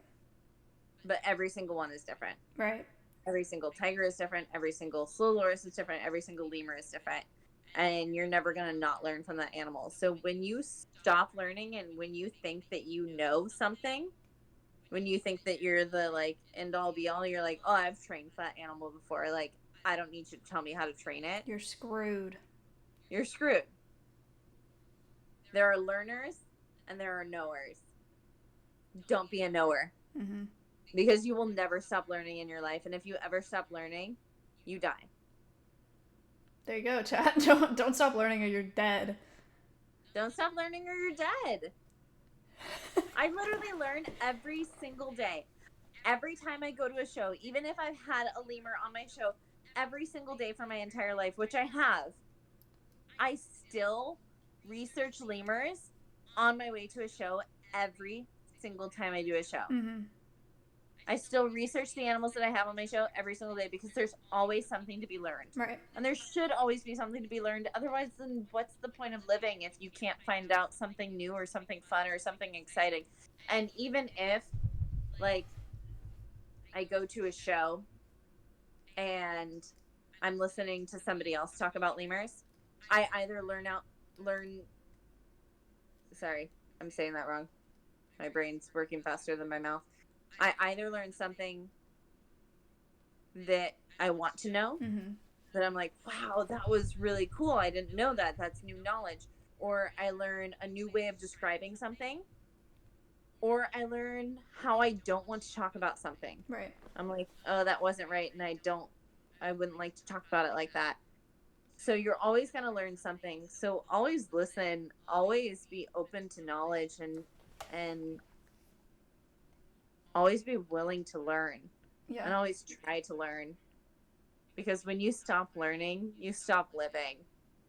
And that's kind of the era that we're in right now, is like, we're learning so much about other people and other cultures and other beings and what we're doing to help them or to not help them and stuff like that. So when you stop learning, you stop living. So continue learning. Don't die, chat. Continue trying to learn about anything and everything. Every time you leave the house, every time I leave the house, I try to learn about something new. Mm-hmm. Even if I think I know everything about it, I still try to learn something new. I still look up videos. I still look up podcasts. I still look up, like, everything I can about the species that I'm talking about. Even if I've been talking about it for the entire 27 years of my life, I still try to learn something new. True. Like, I learned something new from Garrett the other day. What was it? He was talking. I was doing a private tour with him, and I was trying to get him, Garrett, for chat. Garrett is one of our glorified interns, and he's been with us for 2 years. He's a keeper. I call him glorified intern. Yeah. He's one of our glorified interns. He works 1 day a week. He used to take care of the entire zoo 7 days a week for us for a long time, and he's been an employee, and he's been an intern, and he's been a volunteer, and he's been a rock star for a long time, but he has a really hard time public speaking. So I was trying to encourage him while we were doing a private tour the other day to speak to the tour group and to talk about the animals. So I encouraged him to talk about birds of prey, which is something that is his passion. And he was talking about ferruginous hawks, and he taught me some stuff while he was talking about ferruginous hawks that I didn't even know. Huh. And so even the people that you're teaching can still teach you something, and that's something that everybody should take hold of and know and feel that they can learn from anyone at any time. Yeah, that's and you cool. shouldn't ever feel superior to someone in your knowledge. You should feel maybe superior to them in your wisdom, but not in your knowledge, because you're always going to learn something new, whether it be positive or negative. You're always going to learn something from somebody else speaking. There you go. Based on your answer about it being more about individuals and not species, I changed my answer to be Tico. Oh, yeah. Fuck that bird. Oh, heck yeah. You murder bird? Yeah, dude. You guys saw my Harris Hawk in the beginning of this, my little angel. Yeah. And then I have Ranger, who is my 4-year-old, who's also an absolute angel, but does not want to be touched. He'll follow me anywhere. You can hear Bruno in the background again. But Shantico, the reason we have her is not because she's injured, not because she was somebody's illegal pet, not because she was anything like that. The only reason we have her is because she wasn't like a Harris Hawk. Harris Hawks live in family groups. They're one of the only hawks in the entire world, one of the only raptor species in the entire world that live in big family groups. The wolves of the sky. She would not. She wanted to murder everything, and she still does. So she, we call her the murder bird because she will literally drag she weighs 2 pounds. She is a killer. Do not let that fool you. 2 pounds. Anytime I went in her enclosure, at most, like 1.5 to 2 pounds, and she will drag a 50-pound perch to go attack another bird. people have to wear helmets in her enclosure. She would come down and attack me. I would have to scrape her off my leg with a shovel because she just wanted. Oh, she was so tough. Oh, my hands are so dirty, but Tico, this scar right here. Nice. Speaking of Harris Hawks, slicing open my hand. Can we see Ranger? Yep. Our last new friend. So, if you guys were here at the beginning of the podcast, we met Bruno Mars, who is a young Harris Hawk, new to Sammy, relatively new, 2 weeks in with Sammy. Ranger is her OG Harris Hawk. He's also used for abatement. And he's very, very cool also. I actually have some really cool videos of Ranger that I can show you after. I think it's Ranger. In your mom's videos with him flying through small spaces, that's him, right? Uh-huh. Yeah, I'll show you those in a minute. I'll find it, actually. Oh, can you look up our TikTok? Yeah, that's what I was gonna do right now. Oh, okay. Okay, TikTok, shut up. View profile. Here's a video. Falconry Life? Yeah. Here's a video of Ranger. So they do falconry experiences as well. So we'll do a conservation cast on that sometime too. Yeah, that'd be sick. I gotta get your mom. We'll talk about not just falconry experiences, but about falconry in general and about bird abatement as a natural pest abatement too. Oh, did you really just poop on my couch? You're having a tough time today, Sammy. You monster. I'm sorry about that. Here's her TikTok if you'd like to see it. I've learned everything that I know about falconry practically from Sammy's mom and from Sammy. So it's what I've been doing all day today. Yeah. With your birds. Do you bring both of them with you? Yep. Do you fly Ranger then? Yes, I do. And then I bring Bruno just to train. Okay, cool. So, kids, I know you can't see it right now, but I am wiping poop off the couch. So, if you go to college and you spend a lot of money and time, you too can pick up poop with your hands. And I suggest it be animal poop instead of human poop. For sure. Just high tip $10, Snorpy with $10, and Gobi with 1,000 bits. With the bits a while ago, I hope you're still here. He asked if alligators are fireproof. I wouldn't say that, but if they're underwater and they're brewmating, probably yes. There you go. Ranger! He's so cool. How much does he weigh? He's kind of big for a boy, isn't he? No, he's only about 680. Oh. Graham. Maybe it's the angle. He looks like a good-sized bird. Yay! Everybody say hi, Ranger. See, okay, so you guys that have been on the cast the entire time, you can see the difference between him and my other little baby that I was talking about is like just an angel. He doesn't like as much being touched. Did you hear? Was that him? Yes. Your bells. Oh, so you guys can also hear the bell on his ankle. So the bell on his ankle is for when I'm flying him. When I'm flying him and I'm out hunting rabbits or something with him, this bell. You only have one bell, or did one fall off? Nope, just one bell. Oh. So we have a bell on his ankle that is so that when I release him, I just let him go. And then he just follows us around. And what happens is while he's following us from like power line to power line or from oil rig that go like this to oil rig while we're trying to scare the prey animal out of wherever, I can hear where he is. Mm-hmm. So that bell lets us know where he is in the field. So I don't have to constantly watch him, but I can constantly hear him. Because of all the new people that are showing up, this is called abatement.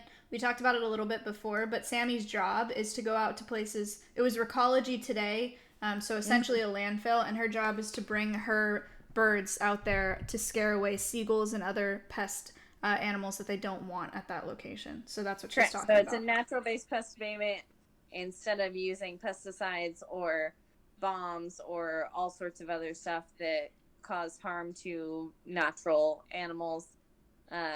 And instead we use a natural type of abatement to scare away those animals instead of kill them and kill other species in the process. He just did a really cool head bob there. He's like, oh. It was like, what is... Oh, no, what is that? Oh, come on. It's a cup. Really? Really? He does not like that. Your drink is... That's a no. Nice. Come here. Come here. I know, you're not as cuddly and snuggly as Bruno. Oh, No. Jerry is. Aww.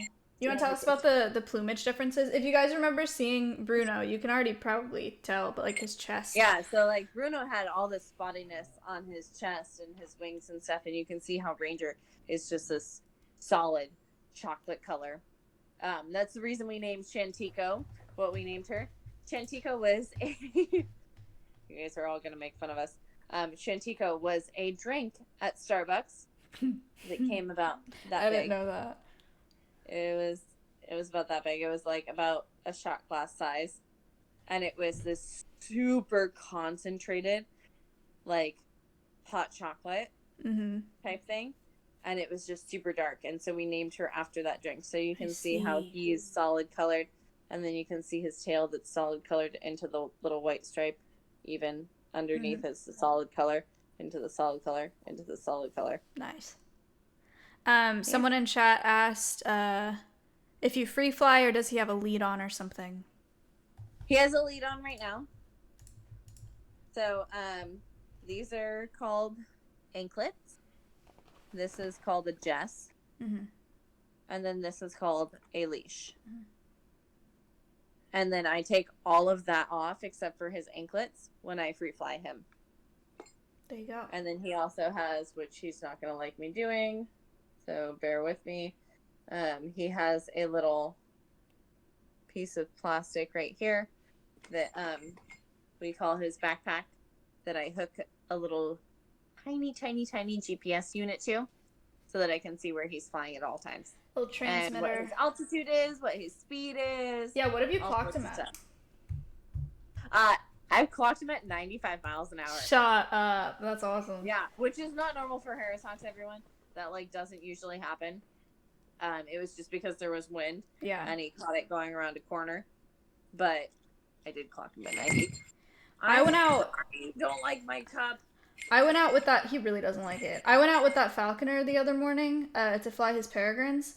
He clocked one of them stooping at 75, and he was like, lazy sack of shit. And then his next one stooped at 94, and he's like, that's a little better. Yeah. Well, yeah, I get that for falcons. Yeah, no, it's not... It's pretty slow. 75 going straight down. That's pretty slow. Mm-hmm. That's it. He was like lazy sack shit. I was like, okay. It looked cool though. I mean, it's amazing. Yeah. But for a falcon, Peregrines can dive at, last number I saw was 280 miles per hour. So I got to meet the guy that flies his peregrines. Okay, so you've heard of the guy that dives out of planes with his peregrines, right? Mm-hmm. So I got to meet him, and they clocked his peregrine at over 360. What? I have not heard that number. What? 360. 360 miles per hour. And 20 G's in a stoop. Holy shit. Chad, this is like, he literally jumps out of a plane with his bird, and his bird is going faster than him, free falling from the sky. So this is what they had to do. At first, they were like, he trained his bird to jump out after him. And then that was cool and all, but then National Geographic wanted to do a story on it, and so they wanted to see how fast the bird could go. And so they would drop a lure, but then the lure would reach terminal velocity, and the bird would catch it. Right. And the bird wouldn't go much faster than he did anyways. Uh-huh. So then they started to train the bird to use him as a lure. Mm-hmm. So that he could break terminal velocity and do this stuff. And so they'd send people out of the airplane at 18,000 feet, and they'd place them like this with cameras, with high-speed cameras. Mm-hmm. And then he would dive down, and then they'd send the peregrine out to dive down the cameras, and over at 360 miles per hour. Okay, that's then, disgusting. Yeah, fucking crazy. Sorry, pardon my language. No, I've been swearing too, it's fine. Insane. And Jay-Z Fucking asked, insane. how do the Falcons not pass out pulling 20 Gs? Okay, 8 G's makes a human pass out. So cool. Just, like, I get excited when I see shelf fungus.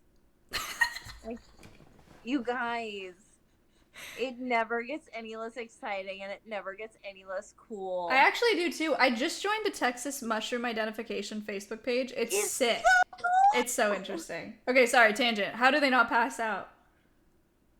Okay, so they have these. Oh, actually, Ranger has them too. Yay, Ranger. So you can kind of see in the side of his nose. There's like, if you would turn your head, you can kind of see this little finger sticking out of his nostril. And what that does, it's like an airplane.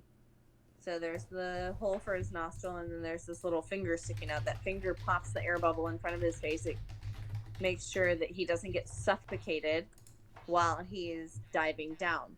The reason they designed airplanes like that is because they found that on falcons, and falcons can defy terminal velocity, and so that's how they defined jet airplanes. There you go, chat.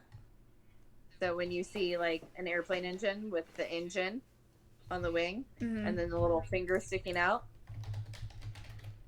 around the propeller, that's to break up the air bubble so that the engine doesn't suffocate. That's pretty Because sick. if there is no oxygen, there is no life. And that's for almost every other species. I'm going to go ahead and put him away because he's very upset with me. Okay, that's fine. That's very cool. All right. You let me touch you and kiss you, Olivia. You're not happy. Someone said kilometers per hour, not miles per hour. No, miles per hour. So falcons, like peregrines, the way that they'll get their prey is they concuss them midair. They'll just knock the shit out of them, stooping at over 100 miles per hour, sometimes over 200. Apparently, sometimes over 300 miles an hour.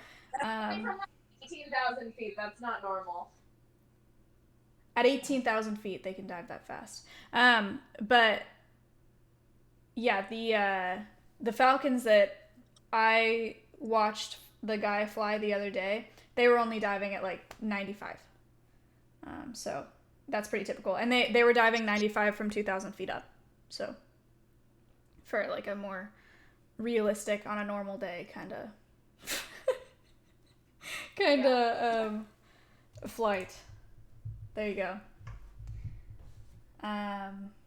Only 95. Show a bit of them concussing. I can probably actually find one pretty quick.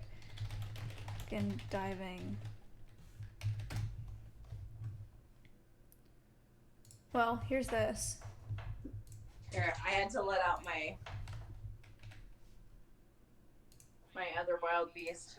What is it? What? She's been crying. Delilah? Oh, here he is. I have a video up with the guy diving. The wild bingo. Delilah! My other two are outside. Oh god, your breath stinks so bad.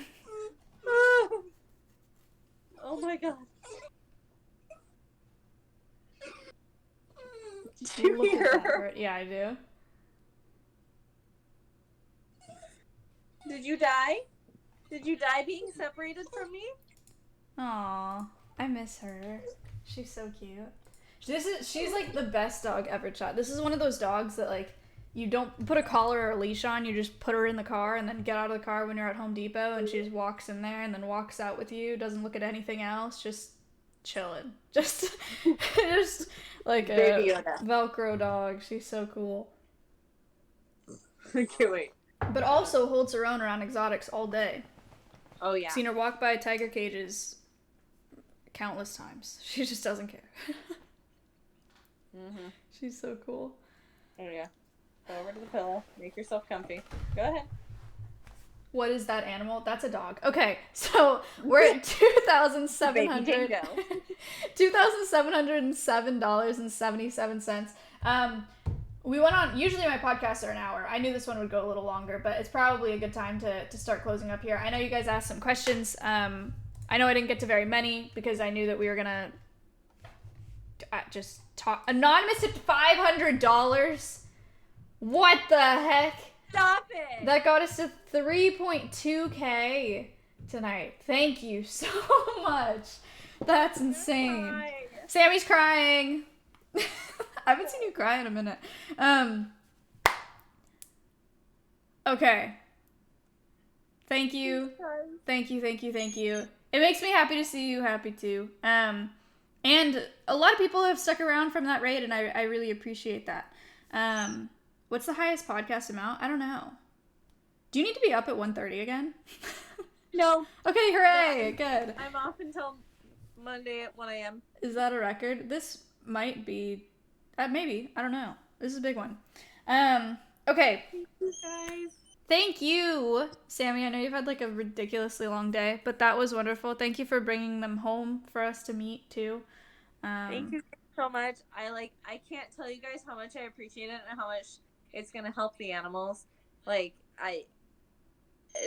heart is so full, and I know that sounds so cheesy, but like it really is. And I really appreciate everything you guys do for Maya and everything you guys do for conservation, and it really makes my heart full. Oh, yay! This organization, like a lot of others that we talk about or have talked to on this podcast, has been hit especially hard by COVID. Organizations that rely on the public and rely on donations, nonprofits, have been hit really hard by the pandemic because obviously they can't go do programs with a bunch of kids in classrooms and stuff like that. So this means a lot. And also, I wouldn't want anybody else on this episode. This is super, super special. You guys changed my life. You know that. So, hooray. It's my goal in life, so I'm glad I did. You're doing it! And You're I just amazing! wanna tell Okay. people that, like,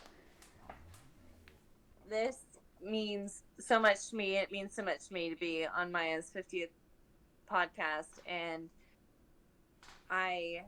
we strive every day to do what we can to bring people closer to animals. And I'm sorry, I'm crying a little bit, but we strive every day to bring people closer to animals, and the fact that we get to even touch one life sometimes, and sometimes we have a little kid that on their like 4th birthday asks for birthday presents for the animals instead of for themselves, and you see a million people a day and you work yourself to death, and and it seems shitty and you're overworked and super tired and you're underpaid or not paid or you're a volunteer or whatever, and then you get this one kid that does that, and Maya is that one person for us, and it's just super great.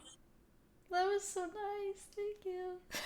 Tara took $50, Hunter with 12, and Dion with 30. That got us to 3,300 flat. So that is a record for the podcast, which is brilliant. Thank you guys so much. Yeah, this is awesome. And thank you for bringing in the new research too. I appreciate hearing about that. I literally, like, when I get to get on your podcast, like, I get so excited because I get to talk about the stuff that I love, and I get to talk about, like, new stuff and old stuff and everything that pertains to conservation, and it's just such a great platform for me, and I get so excited that, and especially when you said that we inspired you to do this, and that just makes my heart so full. I would not be here without you guys. 100%. I wouldn't even like birds without you guys. So yeah, it's pretty much my identity. You're gonna make me cry more. I've got to go more and keep crying. I'll when COVID's better, I'll come back and we'll do more stuff on stream, and you better. Yeah, I know. I miss it. I miss you. I miss you too. Okay. I'm gonna do an outro. I'm gonna do the quiz, but I will text you tonight. I don't know what time you're going to bed, so I'll text you to see if you're awake, and then if you're awake, I'll call you.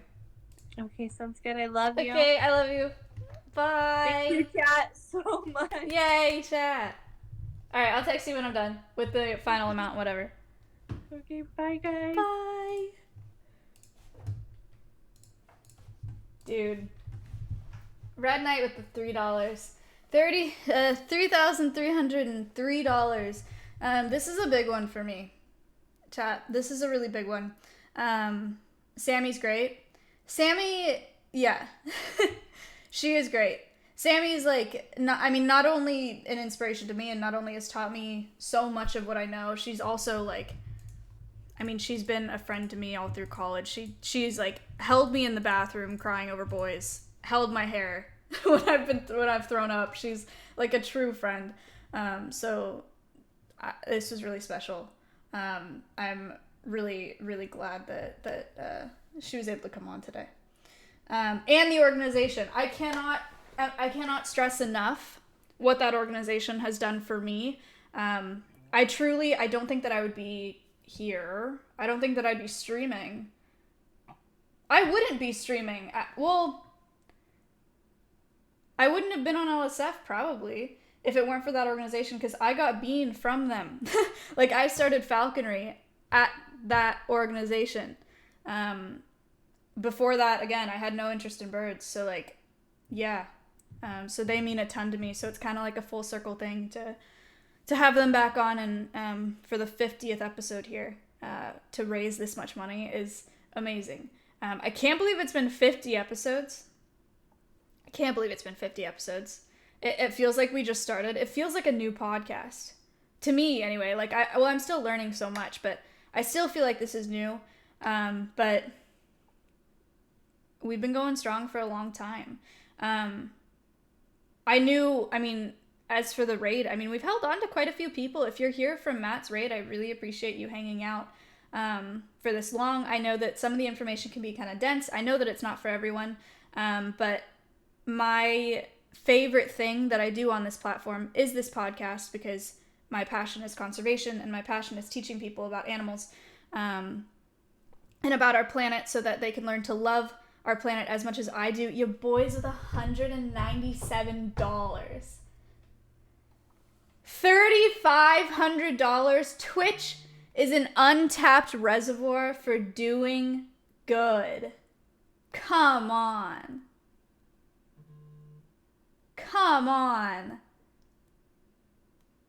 Who would have thought? There are lots and lots of people that I have, I don't know how to say, that I've caught enthusiasm from when it comes to animals, when it comes to wildlife. Sammy is one of them. My mom is one of them. The people that I work with now who are watching, hello, are up there as well. I appreciate all of it, and I appreciate all of you for being here for the podcast and supporting it too. And again, if you're not able to donate to this podcast, which I totally understand, or if you don't want to, which I totally understand, you being here to watch is the purpose of the podcast itself. Koopa with $100.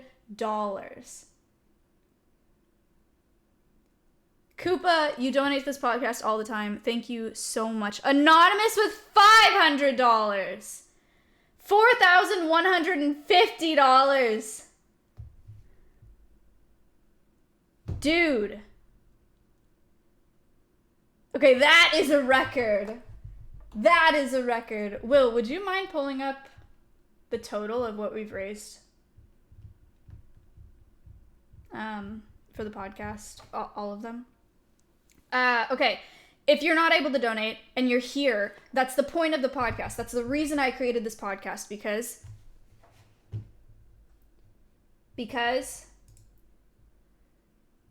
in the end, we will only conserve what we love only what we understand, and understand only what we are taught. People, once they learn about things, start caring about things. Once they fall in love with animals, start caring about animals. We're at $66,346 raised just on this platform, just on this podcast.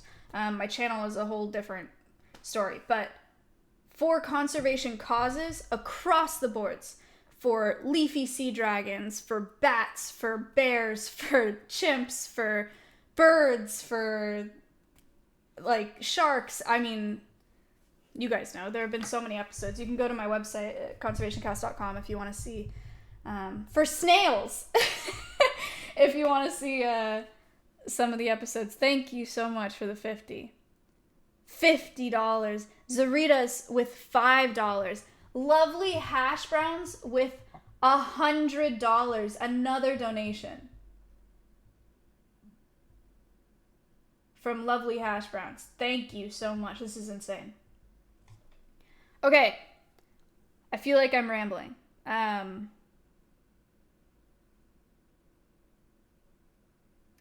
Long story short, since I got to college, I decided that my purpose in life was to witness and be a part of the comeback of at least 5 species that I care about. I've said that from the beginning. If you were there at this when I started streaming, before I got on LSF, like the first time I talked to Ms., I said that. That's been my purpose for, since I got in college, since I started with this organization. This podcast has done all that and more for me. And it wouldn't have worked out that way without you guys watching and donating and learning along with me. So it's my life.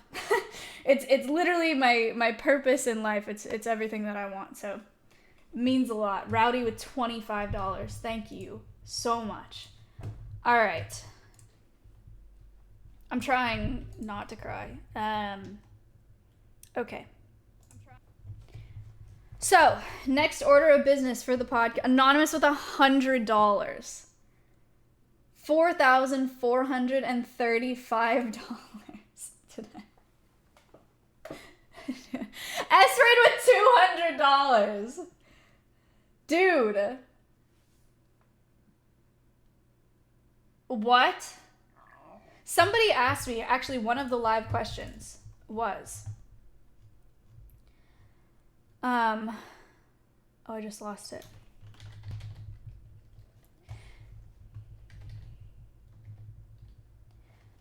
Los Pollos Bros asked me, what's the hardest part in maintaining a streaming career alongside working with conservation? Oh my God, if you would have asked me this, a year ago, I would have been like, they're totally different. That doesn't make sense. Turns out it is the most... Al, thank you for the $20. Hunter with 15. It is the most positive, powerful, beautiful intersection that I've ever come across in my life. A platform like Twitch, I mean, no offense, but a platform like Twitch is traditionally gaming and, chatters on Twitch, to cross that with conservation and, serious in-depth research and important things, world-changing things. Who would have thought? It's amazing. Thank you for the 5. Please give this $5 directly to the crows so they can rip it in half.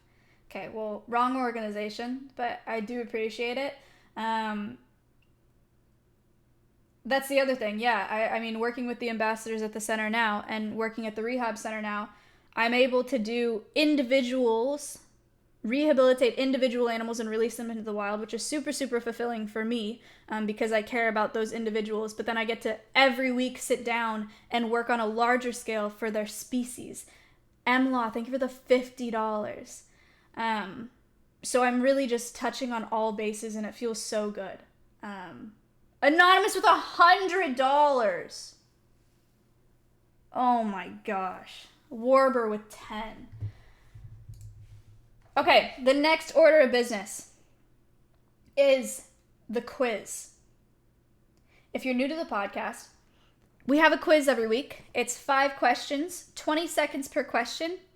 If you win by getting the most answers right the fastest, so you got to click fast to get the most points. It's on a point system. If you win the quiz, if you're not already subbed to my channel, I will gift you a sub to my channel. If you are already subbed, I will gift you a sub to a channel of your choice, or you can ask me to donate an additional $5 to Zoo to You today. Anonymous with $50 and Zach with 20. And Aurora Luna with 50. We're gonna hit it, chat. We're gonna hit the 5K.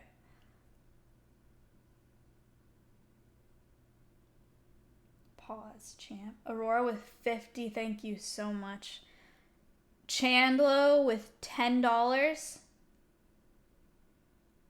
Thank you. And Hunter with 15. Thank you so much. All right. God, we're so close. That's crazy. I already said the rules. Yeah. So if you win and you're already sub to another channel, or you can ask me to donate an additional $5 to you today. I'll already be donating 20. Y'all already know why. ZT with the 5. Thank you so much. And Tipsy Nomad with $100. Oh my god. Okay, 5K easy. Monkaroo. Lovely Hash Browns with another $100 donation. And Monkaroo with 20. Jesus. Okay. Monkaroo with $20. Thank you so much. All right. $5,205. Insane.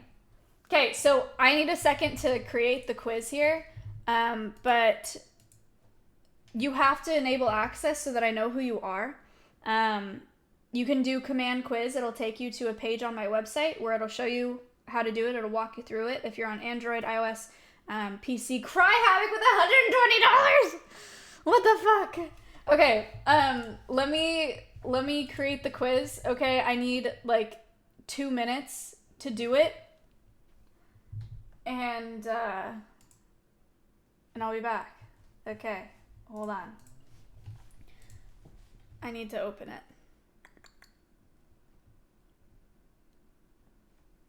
Here we go. All right, chat, I'll be back in a minute. Let me create the quiz, okay? Doomer with the $5. Thank you so much. Yeah, it's just ridiculous.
Sorry, took a minute. Okay, quiz time.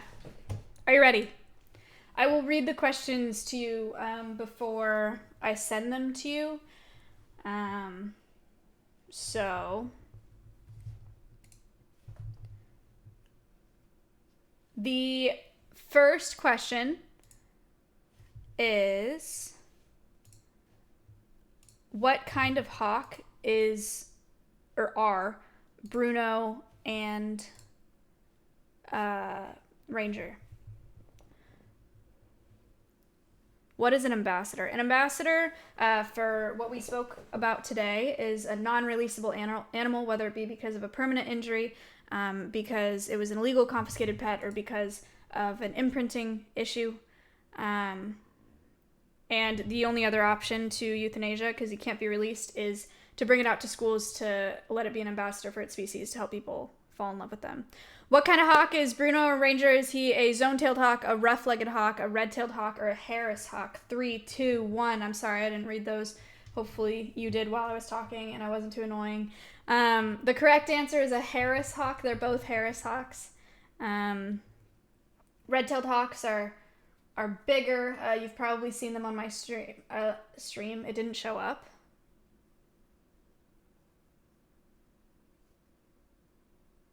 I think it only showed up for some people. I think it's scuffed. All right, well, if you can see the quiz, you can see the quiz. But only 36 people got it. Should I send it through again?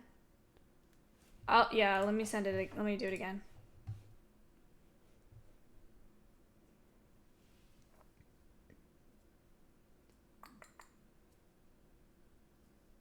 Okay. Maybe it's breaking. Maybe it can't handle more people. Is that? No, because Nim does it with a bunch of people.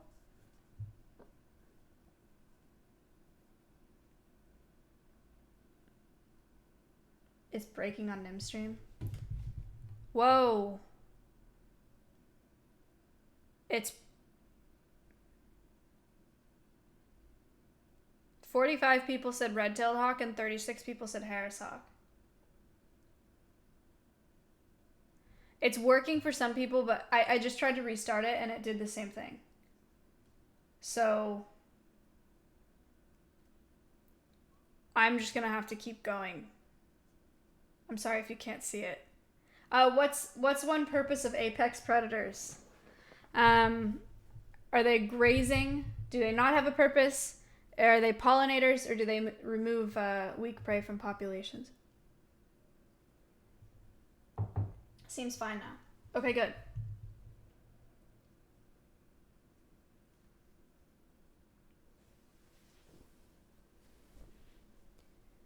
The correct answer is that they remove, or one purpose of apex predators is that they remove weak prey from populations. 410 people got that correct. Good, it's looking better then. Got sent to more people. It was a pretty easy question. What even is grazing? What horses do? Like grazing on vegetation as they travel. Who got it right the fastest? LX. And then Cal, and then Warber. But Warber is in the lead right now. The next question is, in the wild, what's the rate of alligator eggs that survive to adulthood? What percentage of alligator eggs survive into adulthood in the wild? That's a tough one. Is it 10%? Is it 15%? 100%? Or just 2%?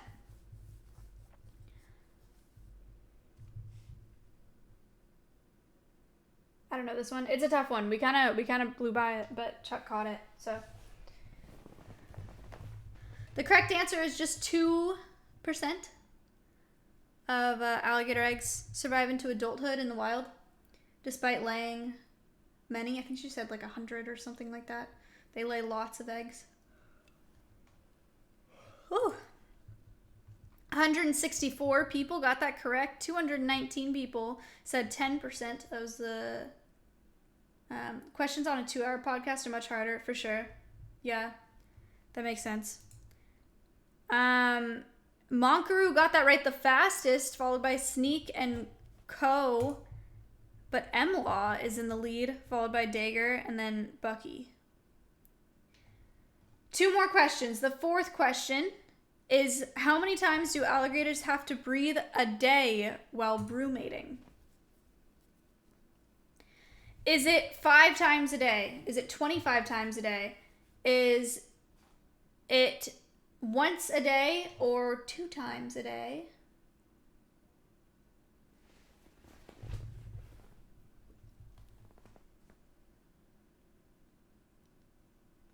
The correct answer is just once a day. Brumating is the hibernation process that alligators go through, where if water freezes over, they can stick their nose out from the top of the water and breathe that way, but the rest of their body is frozen, so they only breathe once a day, is what Sammy said. 284 people got that right. But who got it right the fastest? Bow, bow, bow, bow. Vertag, then Acom, then Rude. But M-Law is still in the lead, followed by Dager and Bucky. Last question. Will somebody pull ahead?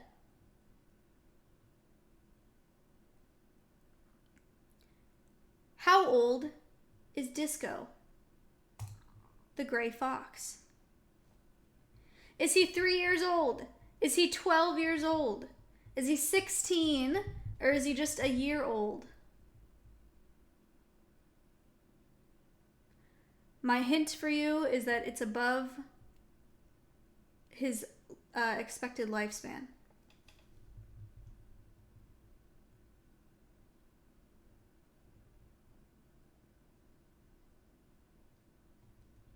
The correct answer. Mass misclicked. Oh no. Oh, AE got them right, except for the last 3. The correct answer is 12 years old. 293 people got that right. The expected lifespan for Disco is about 10 years old.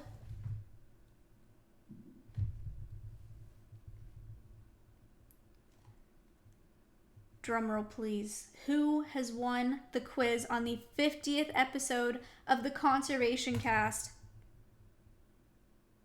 M-Law. That's a high score. Well done, M-Law. Okay, is M-Law subbed? They're subbed. All right. I am not going to be able to see what they say or what they want me to do.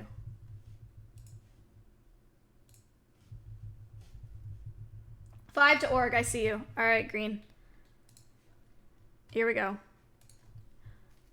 Do, do, do, do, do, do, do. People claps in chat for Chuck for writing the questions. Thank you. All right. Hold on. 2-factor.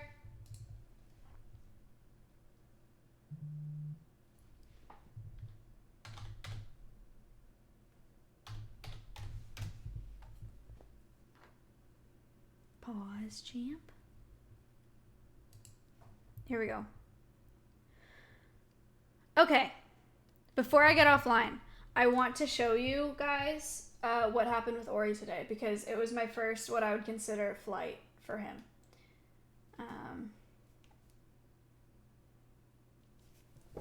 Look at this.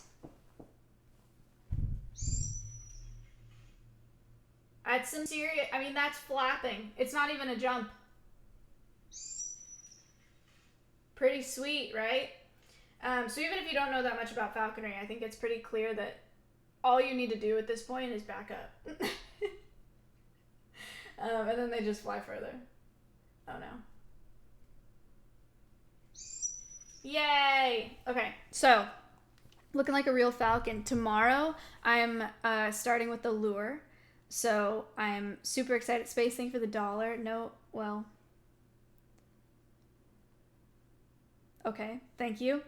I'm starting with the lure tomorrow.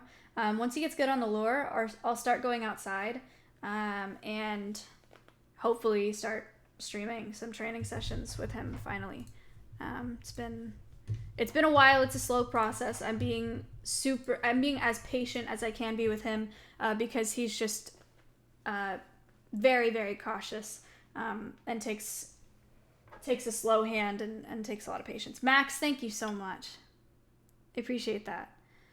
So, all right.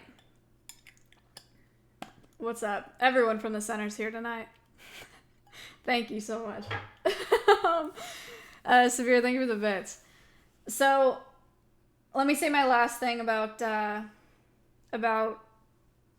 well, I'll just be repeating myself. But for the podcast, and then I'll get into other stuff that you guys should know before I end. You already know that this podcast means the world to me, that this is what I want to do with my platform. I cannot believe how lucky I've gotten with this platform, and that my goal is to teach people, and I want people to fall in love with the planet. Scott, thank you.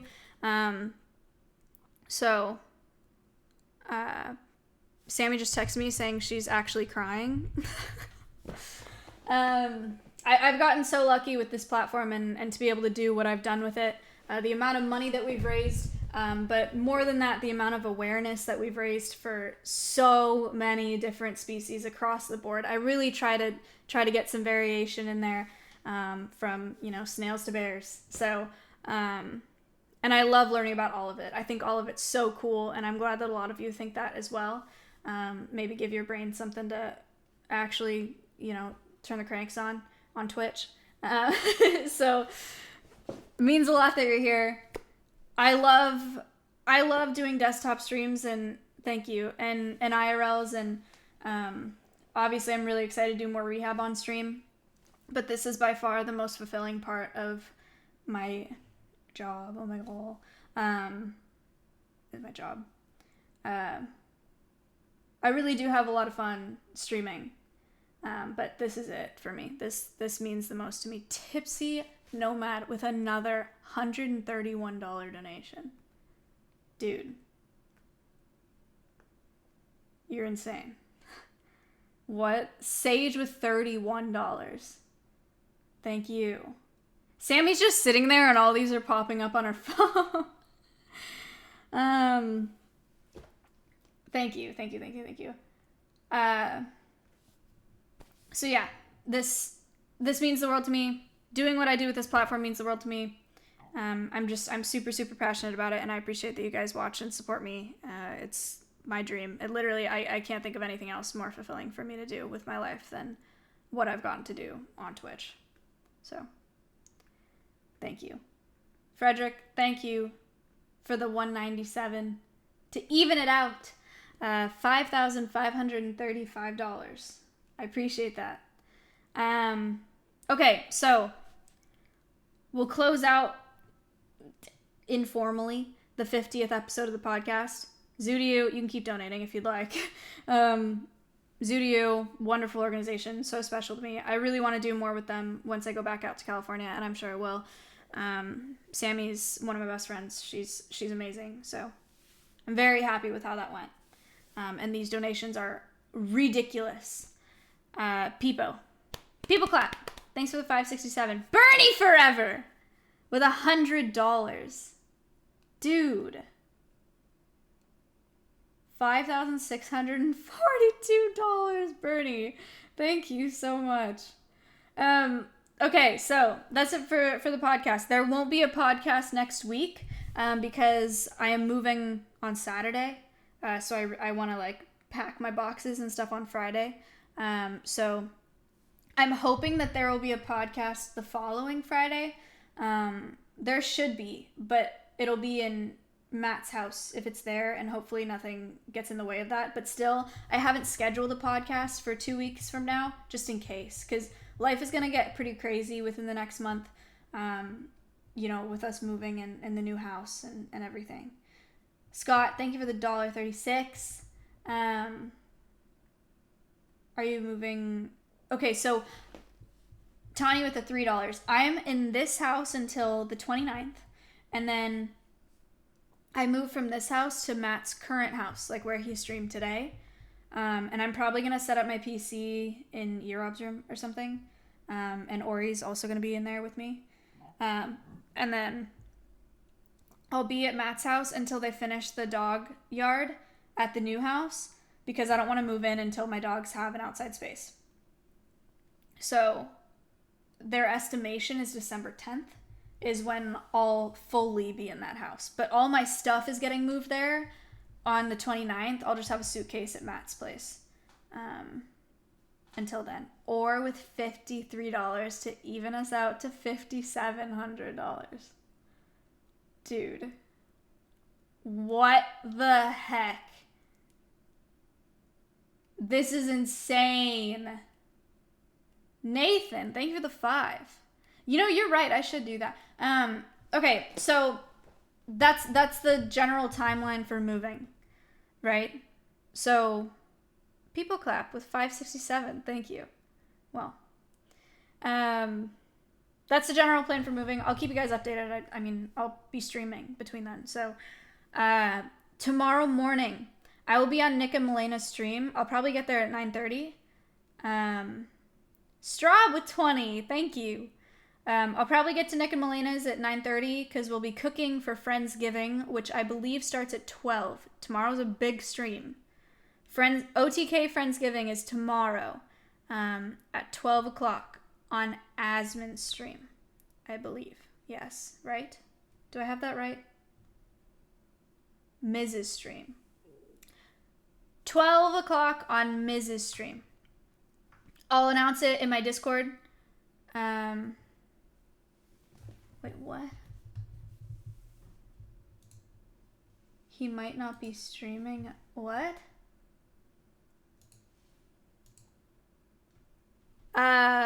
Chubby with 5. Emla, thank you for the 20. What's wrong?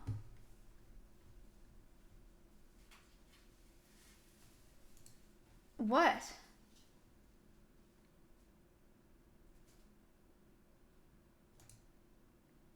Is this a pasta? He's not streaming because he might be getting ready for the Friendsgiving Thursday? How is that a classic? That's the dumbest pasta I've ever seen.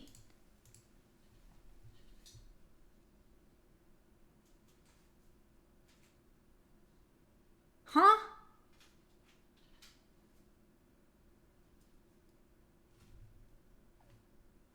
Okay, whatever.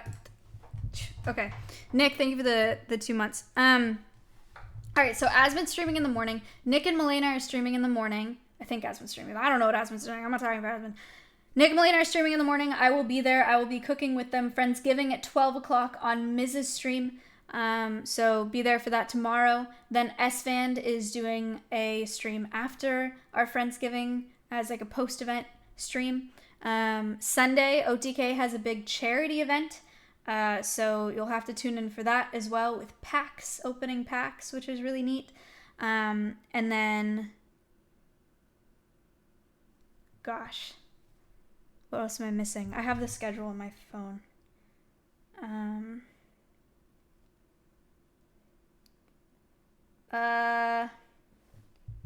No, yeah. So Asmon's streaming in the morning on Sunday, then OTK, charity Pokemon unboxing at 4 p.m. on Mrs. channel, and then Rich is streaming in the evening, doing a charity stream as well. Cool. What time is it for Nick? I think they'll go live before 9 a.m. CT, so early, and I'll be on their stream at like 9:30 a.m. CT, and I will announce it in my I'll put it in announcements. I'll like link their channel and say that I'm on the cooking stream, and then I'll link it when it's on Mrs. stream, and you know the drill. So join my Discord if you'd like to do that. Twitter, it's mayahiga6 if you want to. Oh, Instagram. I am very close to 100,000 on Instagram. I'm at like 99.8. So if you want to follow my Instagram, Hunter, thank you for the 1.57. It's Maya_Higa. I post a lot of animal content on there. I always say that. I got a DM the other day and they're like, there's no animal content on there. It's on my story. So it's nearly daily that I post animal content on my story. the posts themselves are not animal related.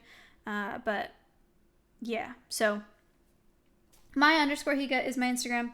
I will see you tomorrow morning on Nick and Melena's stream. Thank you again if you hung out from the raid. I hope that you come back on Fridays for the podcast. It's a really good time. Not next week because I'm moving, but hopefully the following. Scott with $1.43 to make it even, $5,759. The podcast is really late tonight. It's usually about 2 p.m. CT. So this is super late. I'm super tired. They're probably at the house. I kind of want to go because we're all super excited about the house. So yeah, I'm going to grab the outro. And that's it for today. I don't think I'm missing anything. Boogs, thank you for the 5. The money raised today was absolutely nuts. I'm gonna host. Who should I host? Who's live right now?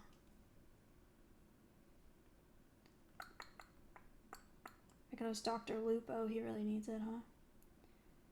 No. Greek is live. Is he?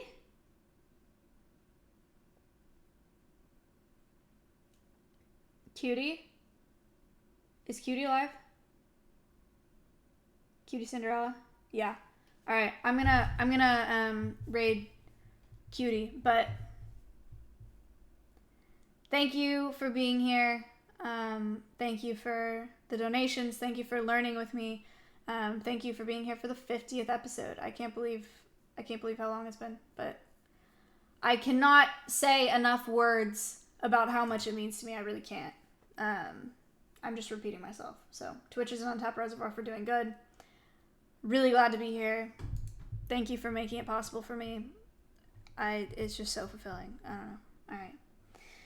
All right. I will see you guys tomorrow morning on Nick and Melena's stream, and then for OTK Friendsgiving. As for my actual stream, I'll see you on Monday. Hunter, thanks for the 6. To even it out, again, 5,770. Yeah, I'll stream on Monday, but I think it'll be an IRL. Okay, bye guys. I started working in exotics, 4 years ago or something like that? Working at zoos and getting internships and stuff like that. Then I fell in love with birds of prey at one of the zoos. At Zoo to You! One of the most popular streamers right now. This is Jupiter. He's 8 barn owl. That is insane!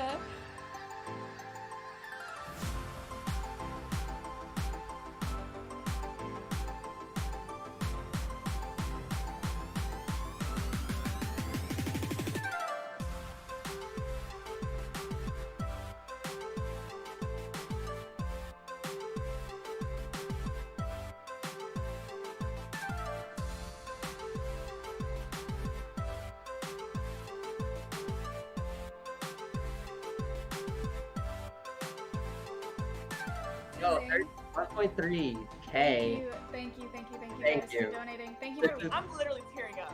Oh, because, alright, this is not supposed to happen.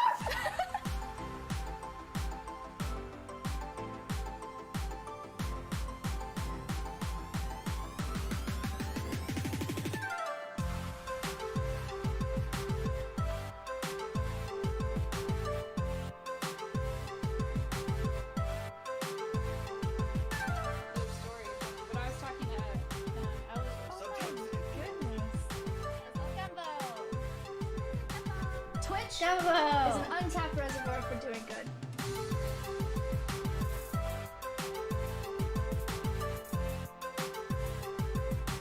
I will send you this cute thank you card. It has some names of some donators and some viewers on it. That's awesome. And I'll tweet this out to you. We're super excited. 22. That's awesome. Those of you who donate, thank you so much. It means the world to me, and it means the world to those guests. It's still really important that you're here and that you're watching, and that's amazing also. Bye guys.